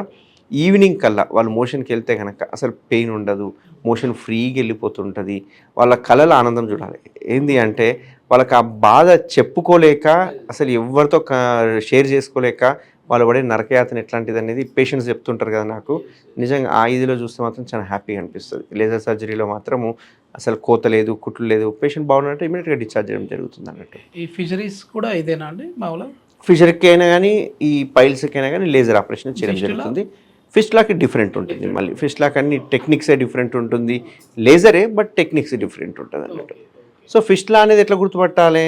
ఆ ఏరియాలో గడ్డలాగా అయిపోవడము, చీము గారడం, కంటిన్యూస్గా చీము గారడము, కొన్ని రోజులు ఆగిపోవడము, మళ్ళీ గారడము, చిన్న యాప్సెస్ లాగా ఫామ్ కావడము, ప్యాంటు నిక్కర్ వేసుకున్న అంత తడిచినట్టు అనిపించడము, ఏదైనా సోఫాలో ఏదైనా కూర్చుంటే సోఫాకి అంటుకోవడము, ఇట్లాంటివన్నీ ఫిస్టుల లక్షణాలు అన్నట్టు. Okay okay. ఇది మామూలుగా అంటే జెండర్తో సంబంధం లేదు కదా సార్, ఇప్పుడు మగవాళ్ళకే రావాలి, ఆడవాళ్ళకే రావాలి, పిల్లలకే రావాలి, పెద్దలకి రావాలి, ఇట్లా ఏమి ఉండదు కదా. సో ఎక్కువ మనం లేడీస్లో కూడా చూస్తూ ఉంటామా సార్ ఇట్లాంటి పైల్స్? ఎందుకంటే మగవాళ్ళన్నా కొంచెం డేర్ చేసేసి వచ్చి ఏదో ప్రాబ్లం చెప్పుకుంటూ ఉంటారు. కొద్దిమంది ఈ ప్రెగ్నెన్సీ సమయంలో వాళ్ళ కాన్స్టిపేషన్ ప్రాబ్లం వచ్చి అది కంటిన్యూ అవుతూ ఉంటుంది. అట్లాంటి వాళ్ళకి ఏమైనా ట్రీట్మెంట్ ఎట్లా ఉంటుంది, అంటే ఏమైనా డిఫర్ ఉంటుందా లేదంటే సేమ్ ట్రీట్మెంటే ఉంటుందా? ఒక రకంగా చూస్తే అమ్మాయిలకు అంటే లేడీస్కి కొంచెం ఎక్కువ వచ్చే అవకాశాలు ఉంటాయి. ప్రెగ్నెన్సీ టైంలో మల్టిపుల్ ప్రెగ్నెన్సీ ఉంటే కనుక ఇంకా ఎక్కువ ఎఫెక్ట్ అయ్యే అవకాశాలు ఉంటాయి. కాబట్టి ప్రెగ్నెన్సీ టైంలో కొంచెం ఫుడ్ హ్యాబిట్స్ చేంజ్ చేయడము, లాక్సేటివ్స్ తీసుకోవడము, పడుకునే యాంగిల్స్ చేంజ్ చేయడం, ఇట్లాంటివన్నీ సజెస్ట్ చేస్తూ ఉంటాం. సిడ్జ్ బాత్ చేయడము, ఇట్లాంటివన్నీ. అండ్ ప్రెగ్నెన్సీ అయిపోయిన తర్వాత ఆ సిమ్టమ్స్ అలాగే కంటిన్యూ అయితే కనుక ఒక్కొక్కసారి సర్జికల్గా కూడా మనం చేయాల్సి వస్తుంది. ఈవెన్ నా దగ్గరికి వచ్చే పేషెంట్లో 1-2 ప్రెగ్నెంట్ లేడీస్ కూడా ఉంటారు. 3-4 months 6 months ఉంటే కూడా నేను సర్జరీ తీసుకుంటాం. ఎందుకంటే రిస్క్ ఎక్స్ప్లెయిన్ చేస్తాం. ఎందుకంటే వాళ్ళు ఇప్పుడు ఫుడ్ తినలేదు అనుకోండి, బిడ్డ పెరుగుదలకు ఇబ్బంది అవుతుంది, వాళ్ళకి ఆ కాన్స్టిపేషన్, ఆ బ్లీడింగ్ పడడము, ఆ నొప్పికి వాళ్ళు ఫుడ్ తినరు. వాళ్ళు ఎట్లా ఉంటారు అంటే నాకు బిడ్డ వద్దు కానీ ఫస్ట్ నాకు ఈ సర్జరీ చేయండి అన్న ఇదిలోకి వచ్చేస్తారు. అట్లాంటి వాళ్ళకి మైల్డ్ సెడేషన్ ఇచ్చి మనం సర్జరీ చేయడం జరుగుతుంది. కాబట్టి ఆడవాళ్ళు చూసుకుంటే కొంచెం ఎక్కువ వచ్చే అవకాశాలు ఉంటాయి. బట్ ఇక్కడ ఫుడ్ పరంగా తీసుకుంటే ఫుడ్ ఆడవాళ్ళు తీసుకున్నా మగవాళ్ళు తీసుకున్నా కానీ కాన్స్టిపేషన్ అనేది సమానంగా ఉంటుంది. కాబట్టి ఇది ఈక్వల్గానే ఉంటుంది జెండర్గా చూసుకుంటే. వాళ్ళకి కూడా ట్రీట్మెంట్ అయితే ఇక్కడ మన ట్రీట్మెంట్ రేంజ్ హాస్పిటల్లో చేస్తూ ఉన్నారు. ప్రెగ్నెంట్ లేడీకి కావచ్చు, ఈవెన్ లాక్టేషన్ మదర్కి అయినా కానీ మనం సర్జరీ అనేది చేస్తుంటాం. Okay okay. ఏం చెప్తారు సార్, అంటే మనం ఈ పైల్స్ గురించి ఒకవేళ ఈ వీడియో చూస్తూ పైల్స్ ఉన్న వాళ్ళు ఇబ్బంది పడే వాళ్ళు ఉంటే వాళ్ళకి ఏం చెప్తారు మీరు? పైల్స్ ఉంటే ఫస్ట్ భయపడాల్సిన అవసరం లేదు. ఇంతకుముందు అంటే భయపడాల్సిన అవసరం ఉనిండి, నేనే చెప్తున్నాను. ఎందుకు అంటే మేము చదువుకునే రోజుల్లో చూసుకుంటే ఒక 15-20 ఇయర్స్లో పేషెంట్ మళ్ళీసారి హాస్పిటల్ అడుగు కాదు కదా దగ్గర కూడా రాడు సర్జరీ చేయించుకున్న తర్వాత. అతనికి ఒకవేళ సర్జరీ చేయించుకున్నాక మళ్ళీ పైల్స్ వచ్చినాయి అనుకో ఇంట్లో కూడా చెప్పాడు, అట్లే ఉంటాడేమో కానీ ఇంట్లో కూడా చెప్పాడు, ఎందుకంటే అంత నరకం సర్జరీ కాబట్టి. బట్ లేజర్ వచ్చిన తర్వాత అసలు 1 డే సర్జరీ, 1 డే కూడా హాఫ్ డే సర్జరీ, ఇమ్మీడియట్గా వెళ్ళిపోవచ్చు, వాళ్ళ పనులు చేసుకోవచ్చు, అన్ని రకాల తినొచ్చు. నేను ఎవరికి పథ్యం అది తినొద్దు ఇది తినొద్దు అని ఇంతవరకు నేను ఎవరికి చెప్పలేదు, అన్ని తినమని చెప్తాను. కాబట్టి దీనికి అస్సలు భయపడాల్సిన అవసరం లేదు. అయితే ఇంకొకటి ఇంపార్టెంట్ మీ ద్వారా చెప్పాల్సింది ఏంటి అంటే, అక్కడ ప్రతిసారి బ్లీడింగ్ పడ్డా నొప్పి ఉన్నా ప్రతిదీ పైల్స్ కాదు, ప్రతిదీ ఫిషర్ కాదు, కొన్ని రకాల క్యాన్సర్స్ కూడా ఉండే అవకాశాలు ఉంటాయి. కాబట్టి అది కంపల్సరీ రూల్ అవుట్ చేసుకోవాలి. రక్తం పడితే మాత్రం నెగ్లెక్ట్ చేయొద్దు, ఎటువంటి పర్సెంట్ నెగ్లెక్ట్ చేయొద్దు. ఒకవేళ పెయిన్ బర్నింగ్ సెన్సేషన్ లా కనిపిస్తే మీరు హోమ్ రెమెడీ అడిగారు, చిట్కా అడిగారు, ఏంటి అంటే ఒక సిడ్జ్ బాత్. ఆ సిడ్జ్ బాత్ అడుగుదాం అనుకున్నాను సార్, ఇందాక కూడా సిడ్జ్ బాత్ అని ఒక 2-3 టైమ్స్ చెప్పారు. ఏంటి సార్ ఆ సిడ్జ్ బాత్ ఏంటి? ఈ సిడ్జ్ బాత్ అంటే ఏంటి అంటే మామూలుగా మనకు సిడ్జ్ బాత్ టబ్ అని దొరుకుతుంది, అవి మనం ఆర్డర్ ఇచ్చుకొని తీసేసుకోవచ్చు. అందులో ఒక చిన్న పంపు ఉంటుంది, అందులో వేడి నీళ్ళు వేసేసి అందులో బెటాడిన్ వేసేసి అందులో కూర్చోవాలి. కూర్చోవాలంటే చాలా మంది బట్టలతో అంటారు, నాకు అలాంటి క్వశ్చన్స్ కూడా వచ్చినాయి. కొందరికి బెటాడిన్ వేసుకోమంటే బెటాడిన్ తాగినోళ్ళు కూడా ఉన్నారు. కాబట్టి ఏంటంటే వాళ్ళకి పాపం తెలియదు, మనం సింపుల్ గా ఆ బెటాడిన్ వేసుకో అనగానే వేసుకోవాలి అనేది ఇంపార్టెంట్. సో ఆ టబ్లో బెటాడిన్ వేసుకొని, ఎందుకంటే లాస్ట్ వచ్చారు కర్ణాటక నుంచి, నాకు బాగా గుర్తున్నాడు, సిడ్జ్ బాత్ చేసావా అని అడిగాను. చేశాను సార్. ఎలా చేసావు? ఒక టబ్ తెచ్చుకున్నాను, టబ్లో కూర్చున్నాను. ఎలా కూర్చున్నావు? అట్లే కూర్చున్నావు, పాయింట్ తోటే కూర్చున్నా అంటే. సరే కూర్చున్నాం, మంది వేసినావు అంటే మంది అయినా అన్నాడు. మాకు కొన్ని రోజులు కొంచెం లాంగ్వేజ్ బ్యారియర్, ఒక 5 నిమిషాలు షాక్ అయినాం. ఒక టబ్బు తెప్పించిన, ఇప్పుడు చూపి అని అడిగినాం. చూపి అంటే మంది ఆగిండు, అందులో కూర్చున్నాడు. ఇట్లా కాదు, ఆ టబ్బు తీసుకొని టబ్బులో వేడి నీళ్ళు పోసేసి అందులో బట్టలు ఇప్పేసేసి అందులో కూర్చొని అందులో ఒక 2 చెంచాస్ బెటాడిన్ వేసేసి, అయితే కొందరు గోరువెచ్చని నీళ్ళు వేసుకోమంటే కాలి నీళ్ళు కూడా వేసుకున్నాం. కాలి నీళ్ళు వేసుకుని అక్కడ బర్న్స్ అయిన వాళ్ళు కూడా ఉన్నారు నా దగ్గర పేషెంట్స్.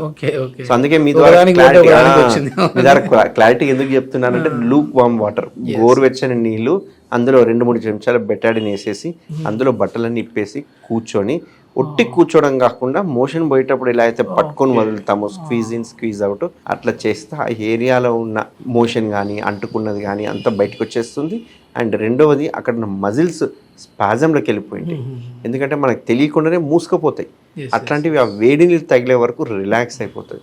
సో దీనివల్ల 80% పెయిన్ పోతుంది అండ్ నెక్స్ట్ డే మోషన్ పోవడానికి కొంచెం ఇబ్బంది లేకుండా ఉంటుంది అన్నట్టు. సో ఇది ఒక రెమెడీ సిడ్జ్ బాత్ అనేది. అండ్ రెండవది కొన్ని ఆయింట్మెంట్స్ వచ్చినాయి, ఆ ఆయింట్మెంట్స్ కూడా రాసుకుంటే కనుక కొంచెం టెంపరీగా రిలీఫ్ ఉంటుంది. బట్ ఇవేవి పర్మనెంట్ కావు, జస్ట్ ఆ పూటకి రిలీఫ్ ఇస్తుంది. ఓకే సార్, మళ్ళీ కమింగ్ టు సర్కంషేషన్. సో పైల్స్ గురించి అయితే ఎట్లా ట్రీట్ చేస్తాం ఏంటనేది చెప్పారు. కానీ సర్కంషేషన్లో, సుంతి ఆపరేషన్లో ఒక పేషెంట్ వచ్చినప్పటి నుంచి డిశ్చార్జ్ అయ్యేంత వరకు ఆ ప్రొసీజర్ ఎట్లా ఉంటుంది సార్ వాళ్ళకి? అంటే సర్జరీ విధానం ఎట్లా ఉంటుంది, తర్వాత ఆఫ్టర్ సర్జరీ ఎట్లా ఉంటుంది? వన్స్ పేషెంట్ వచ్చిన తర్వాత మేమంతా గ్రూప్ ఆఫ్ డాక్టర్స్ ఉన్నాము. నేను, డాక్టర్ వినయ్ అని చెప్పేసి, డాక్టర్ విక్రమ్ అని ఒక డాక్టర్ ఉన్నారు, ఇలా ఒక 3-4 మెంబర్స్ డాక్టర్స్ ఉన్నాము. సో ఎవరు ఓపీ ఉంటే వాళ్ళు చూస్తుంటాం. కొందరు సర్జరీస్లో ఉన్నప్పుడు నేను ఓపీలో ఉంటాను, నేను ఓపీలో ఉన్నప్పుడు వాళ్ళు సర్జరీస్లో ఉంటారు. సో ఇది ఒక గ్రూప్గా మనం సర్జరీస్ చేయడం జరుగుతుంది. ఎందుకంటే ఒకరి వల్ల కాదు, ఓపీ చూసుకుంటూ సర్జరీ చేసుకోవడం అనేది ఒకరి వల్ల, ఒక డాక్టర్ వల్ల కాదు. సో మనం ఓపీ చూసినప్పుడు ఏంటంటే డాక్టర్ వినయ్ సర్జరీ చేస్తుంటాం. సో ఇక్కడ మనం పేషెంట్ రాగానే ఫస్ట్ ఓపీ చూస్తాం, అసెస్మెంట్ చేస్తాం.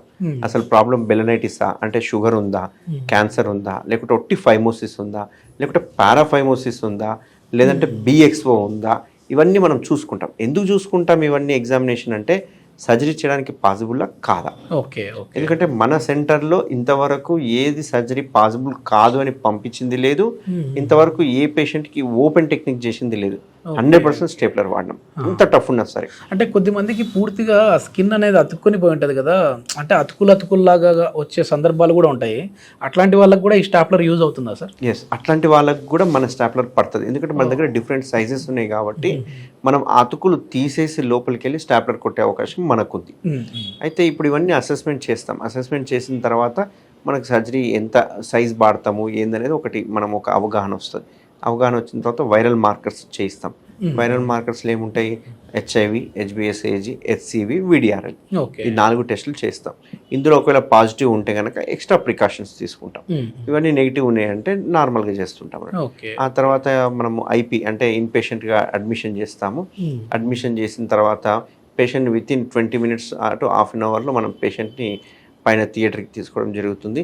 థియేటర్కి వెళ్ళిన తర్వాత మా దగ్గర మళ్ళీ ఒకసారి మెజరింగ్ స్కేల్స్ అని ఉంటుంది. ఓకే. ఆ మెజరింగ్ స్కేల్స్ అన్ని రకాల సైజెస్కి ఒక్కొక్క హోల్ ఉంటుంది. సో ఆ పెనిస్ యొక్క గర్త్ మేము మెజర్ చేసుకుంటాం అన్నట్టు. ఇది ఇంపార్టెంట్ రోల్, చాలా ఇంపార్టెంట్ రోల్. ఎందుకని ఇంపార్టెంట్ అంటున్నానంటే నా ఓపీలో మినిమం ఒక 3 నుంచి 4 కేసులు బయట సర్కంసిషన్ చేయించుకొని నా దగ్గరికి వస్తుంటారు. సార్ మీ వీడియో చూడలేదు, అనుకోకుండా అక్కడ పోవాల్సి వచ్చింది, అక్కడ పోయిన తర్వాత సర్జరీ చేసుకున్నాక నాకు మొత్తం ఇంత లావు ఉబ్బిపోయింది, అసలు రింగు కనిపిస్తలేదు, రింగు లేకుంటది, అండ్ అంతేకాకుండా విపరీతమైన బ్లీడింగ్ అయిన వాళ్ళు వచ్చిండ్రు, ఒక్కొక్కసారి ఎరెక్షన్ అయిపోయి మొత్తం విడిపోయిన వాళ్ళకి మేము కుట్లు కూడా వేసాం. సో బయట వాడే స్టాప్లర్లు ఏంటంటే అవన్నీ లోకల్ స్టాప్లర్లు కదా, రింగు పడవచ్చు పడకపోవచ్చు, ఆ పిన్స్ స్ట్రాంగ్ గా పడవు, పైన పడతాయి. ఎందుకంటే ఆ పిన్ థిక్నెస్ సరిగా ఉండదు. అది పడకపోయే వరకు ఏమవుతుంది, సర్జరీ చేసినప్పుడు మంచిగా అనిపిస్తుంది, ఇంటికి వెళ్ళిపోయి 1 or 2 days కాగానే ఆ పిన్ ఊడిపోతాయి. అంటే చర్మం అతుకున్నాక ఊడిపోవాల్సిన pin with in 1 day 2 days లో పిన్స్ ఊడిపోతాయి. ఈ రింగ్ యూజెస్ ఏంటి సార్ అసలు? ఆ రింగ్ ఏమవుతుందంటే ఆ పిన్స్ ఏవైతే ఉంటాయో అవి డైరెక్ట్ చర్మానికి తగలవు. చర్మానికి తగిలితే అక్కడ ఇన్ఫ్లమేషన్ స్టార్ట్ అవుతుంటుంది, ప్రాబ్లమ్స్ వస్తాయి, ప్లస్ పిన్నులు తీయాల్సి వస్తుంది, ఇవన్నీ ప్రాబ్లం. దీనికోసం ఏం చేసామంటే ఒక సిలికాన్ రింగ్ వేసేసామన్నమాట. అంటే అక్కడ ఏమవుతుంది, సిలికాన్ రింగ్ ఇది అనుకోండి, పిన్స్ సిలికాన్ రింగ్ నుంచి చొచ్చుకొని చర్మానికి పడతాయి. అప్పుడు ఈ రింగ్ ఊడిపోయింది అనుకోండి, పిన్స్ కూడా ఆటోమేటిక్గా ఊడిపోతాయి. బట్ పిన్స్ తీసే అవసరం లేదు. సో అది అడ్వాంటేజ్. సో ఇక్కడ ఏమవుతుందంటే బయట వేసుకున్న వాళ్ళు చాలా మంది నా దగ్గరికి రెగ్యులర్గా వస్తూ ఉంటారు. సార్ మిస్టేక్ అయిపోయింది, ఏదో చేయండి, మాకు సెన్సిటివ్ పార్ట్, మాకు అసలు ఏం అర్థమైతే లేదు, అక్కడికి పోయినా మళ్ళీ వాళ్ళు రెస్పాండ్ అయితే లేదు, మంచిగా ఉంది, ఇట్లే ఉంది అంటున్నారు, తర్వాత మీరు ఐడియా వచ్చింది, మీరు ఇందులో ఎక్స్పర్ట్ కదా, మీరు చెప్పండి సెకండ్ ఒపీనియన్. అట్లా సెకండ్ ఒపీనియన్, థర్డ్ ఒపీనియన్ చాలా మంది వస్తుంది. సో ఇప్పుడు ఏంటి అంటే ప్రాపర్ స్టేప్లర్ సైజ్ అనేది చాలా ఇంపార్టెంట్. ఇప్పుడు మనకు ఒకవేళ పెనిస్ సైజ్ 32 ఉందనుకోండి, మనం 32 కాకుండా 34 సైజ్ వేయాలి. దానివల్ల ఏమవుతుందంటే ఈ వాపు రాకపోవడం ఇట్లాంటివి. అట్లా కాకుండా 32 కరెక్ట్ పట్టిందని చెప్పేసి 32 వేసామనుకోండి, ఎందుకంటే పెనిస్ ఒక్కొక్క టైంలో ఒక్కొక్క సైజ్ ఉంటుంది, బికాస్ ఆఫ్ మనకు బ్లడ్ సర్క్యులేషన్ వల్ల. దీనివల్ల ఏమవుతుందంటే అంగం పెద్దగా కాగానే ఆ పిన్స్ టక్కున ఊడిపోతాయి, టైట్ అయిపోతాయి, వాపు వస్తూ ఉంటుంది. ఇక్కడ మనకు అడ్వాంటేజ్ ఏంటంటే అన్ని రకాల స్టాప్లర్స్ అనేవి స్టాక్స్ అవైలబుల్ ఉంటాయి. సో ఇది కాకపోతే ఇంకొకటి, బయట వాళ్ళు ఏమవుతుందంటే ఒక్కొక్క స్టాప్లర్ కొనుక్కోవడము, 32 ఉన్న చోట సరే 32 వేసేద్దాంలే, 34 లేదు కదా ఏం కాదులే అని వేసేయడం, ఇట్లాంటివి చేస్తూ ఉంటారు. దీనివల్ల ఏమవుతుందంటే వాపు వచ్చేయడం స్టార్ట్ అవుతుంది. సో ఇక్కడ మనం మెజర్మెంట్ చేసుకొని ఆ పర్టికులర్ స్టాప్లర్ సైజ్ తీసుకొని ఆ స్టాప్లర్కి మనం మత్తు ఏం చేస్తామంటే పెనిస్ ఇలా అనుకోండి, ఇక్కడ 2 చోట్ల 3 చోట్ల మనం మత్తిస్తాం అన్నట్టు. ఇక్కడ చాలా మంది అనస్థీషియా కూడా స్పైనల్ చేస్తుంటారు, జిఏలో చేస్తుంటారు, సెడేషన్లో చేస్తుంటారు, బట్ మనం చేసేది పెనెల్ బ్లాక్ అంటాం. పెనెల్ బ్లాక్లో మనం సర్జరీ చేసేస్తుంటాం. ఈ పెనెల్ బ్లాక్లో సర్జరీ చేసిన తర్వాత పేషెంట్కి ఒక 1/2 hour దాకా పెనిస్ నంబు ఉంటుంది, తెలీదు, స్పర్శ తెలీదు. సో ఇమీడియట్గా పేషెంట్ని మనము బెడ్ సైడ్కి షిఫ్ట్ చేసేసుకుంటాము. వన్స్ పేషెంట్ బాగున్నాడు, నడవగలుగుతున్నాడు, మంచిగా ఉన్నాడు, ఎటువంటి గిడ్డినెస్ లేదు అనుకుంటే కనుక patient with in 1/2 hour discharge చేయడం అనేది జరుగుతుంది. సో ఈ ప్రొసీజర్, హోల్ ప్రొసీజర్ చూసుకుంటే కనుక సర్జరీ 5 minutes, రెస్ట్ ఒక 1/2 hour అనుకున్న 30 to 35 minutes లో పేషెంట్ సర్జరీ డిశ్చార్జ్ చేయడం జరుగుతుంది. మాక్సిమం ఒక 1 hour లో పేషెంట్ వాళ్ళ బైక్ వేసుకొని, కార్ వేసుకొని వాళ్ళు వెళ్ళిపోవచ్చు, ఆఫీస్కి వెళ్ళిపోవచ్చు, ఎటువంటి ఇబ్బంది లేదు. అంటే సర్కంసిషన్ అయినా కూడా, పైల్స్ అయినా కూడా మళ్ళీ వాళ్ళు బైక్ డ్రైవ్ చేయొచ్చు 100%. కొందరికి సర్జరీ అప్పుడు బ్లీడింగ్ ఏం కనపడదు, మంచిగా అనిపిస్తుంటది, నీట్గా అనిపిస్తుంటది. మనము బ్యాండేజ్ చేసి షిఫ్ట్ అయ్యేటప్పుడు లేకుంటే ఆన్ ది వేలోనో బెడ్ సైడ్ ఒకసారి బ్లీడ్ అయ్యే అవకాశాలు ఉంటాయి. ఎందుకంటే వాళ్ళకి మేబీ బీపీ ఫ్లక్చువేట్ వల్ల కావచ్చు, లేకపోతే చిన్న చిన్న స్పట్టర్స్ అంటాం, చిన్న చిన్న రక్తనాళాలు ఒకసారి అప్పుడప్పుడు ఓపెన్ అవ్వడం ఇట్లాంటివి జరుగుతుంటాయి. కాబట్టి మనం ఏం చేస్తామంటే పేషెంట్ డిశ్చార్జ్ అయ్యేటప్పుడు మళ్ళీ ఒకసారి ఎగ్జామినేషన్ చేస్తాం, చేసి అంతా బాగుంది అనుకుంటే పంపిస్తాం. ఒకవేళ బ్లీడింగ్ లా కనిపిస్తే కనుక మళ్ళీ థియేటర్కి తీసుకెళ్ళడము, చిన్న కాటరీ మిషన్ కానీ లేజర్ కానీ చేయడము. ఈ సర్కంసిషన్కి సంబంధించి వరల్డ్ బుక్ ఆఫ్ రికార్డ్ కూడా వచ్చింది కదా సార్, సో దాని గురించి కొంచెం అంటే మా ప్రేక్షకులకి, సుమన్ టీవీ ప్రేక్షకులకి, అంటే ఏ సందర్భంలో చేయాల్సిన అవసరం వచ్చింది, ఎన్ని సర్జరీలు ఎన్ని నిమిషాలు చేశారు? లాస్ట్ ఇయర్ August 15th అనుకుంటాను, August 15th ఈ August 15th 212 సర్జరీస్ చేయడం జరిగింది విత్ ఇన్ 6 hours లో. సర్జరీస్ కూడా అంత ఫ్రీ కాస్ట్ చేసాము, ఓన్లీ స్టాప్లర్ అమౌంట్ మాత్రం ఛార్జ్ చేసాము, మిగతా ప్రొసీజర్ కానీ మొత్తం అన్ని ఫ్రీ చేసేసాము. ఆల్మోస్ట్ ఒక 1 year ఆపరేషన్స్ అనేవి ఫ్రీగా చేయడం జరిగింది. ఈ 212 సర్జరీస్కి ఏదో టక్కున 1 weekలో అయిందో కాదు, 10 రోజుల్లో చేసింది కాదు ఈ క్యాంపెయిన్. ఈ క్యాంపెయిన్ రన్ చేసాము, ఒక 2 months క్యాంపెయిన్ రన్ చేసాము. ఆ క్యాంపెయిన్లో కూడా పూర్ పీపుల్ని సెలెక్ట్ చేసుకున్నాము, అఫోర్డబిలిటీ ఉన్న వాళ్ళని కాకుండా కొంచెం పూర్ పీపుల్, పూర్ బ్యాక్గ్రౌండ్ ఉన్న వాళ్ళు, అంతేకాకుండా డిఫరెంట్ స్టేట్స్ నుంచి కూడా తీసుకున్నాం. ఒక ఇదే స్టేట్ కాకుండా చుట్టుపక్కల ఉన్న 6 states నుంచి చాలా మంది వచ్చారు. ఛత్తీస్గఢ్, ఒరిస్సా నుంచి చాలా మంది వచ్చారు, ఈవెన్ పశ్చిమ బెంగాల్ నుంచి కూడా వచ్చారు. ఓకే. సో మనం ఒక ఇన్స్టాగ్రామ్లో, ఫేస్బుక్లో క్యాంపెయిన్ రన్ అంటే చేస్తే ఏం సార్ ఇది ఒక అవేర్నెస్ క్రియేట్ చేయడం కోసం ఇది అన్ని ఏరియాల నుంచి తీసుకోవడం? స్టాప్లర్ అనేది అందరికీ అవైలబుల్గా ఉందని చెప్పడానికి అండ్ విత్ ఇన్ లిమిట్లో, అంటే ఎక్కువ కాస్ట్ కాదు, విత్ ఇన్ బేరబుల్ లిమిట్లోనే ఉంది, అఫోర్డబిలిటీ ఉంది అనేది ప్రూవ్ చేయడానికి అండ్ అవేర్నెస్. ఎందుకంటే వాళ్ళు వెళ్ళి చేయించుకున్నాక ఇంకో 10 మందికి చెప్తారు నాకు ఈ ప్రాబ్లం ఉండే ఇది చేయించుకోవాలి. మన దగ్గర రావాలని కాదు, అట్లీస్ట్ వాళ్ళకి అవేర్నెస్ వచ్చింది అనుకోండి, వాళ్ళు లోకల్లో చేయించుకుంటారు. అది ఓపెనా, సర్కంసిషన్, స్టాప్లర్ డిఫరెంట్.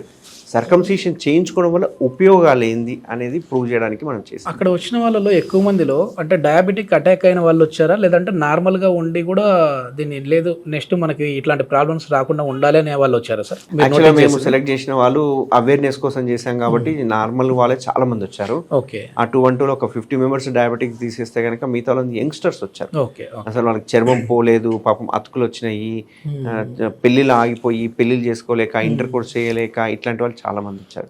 వాళ్ళందరికీ మనం ఒక 10 నిమిషాలు క్లాస్ చెప్పడము, ఎలా క్లీన్ చేసుకోవాలి ఇవన్నీ ఎక్స్ప్లెయిన్ చేసి సర్జరీ చేసి విత్ ఇన్ 1 hourలో డిశ్చార్జ్.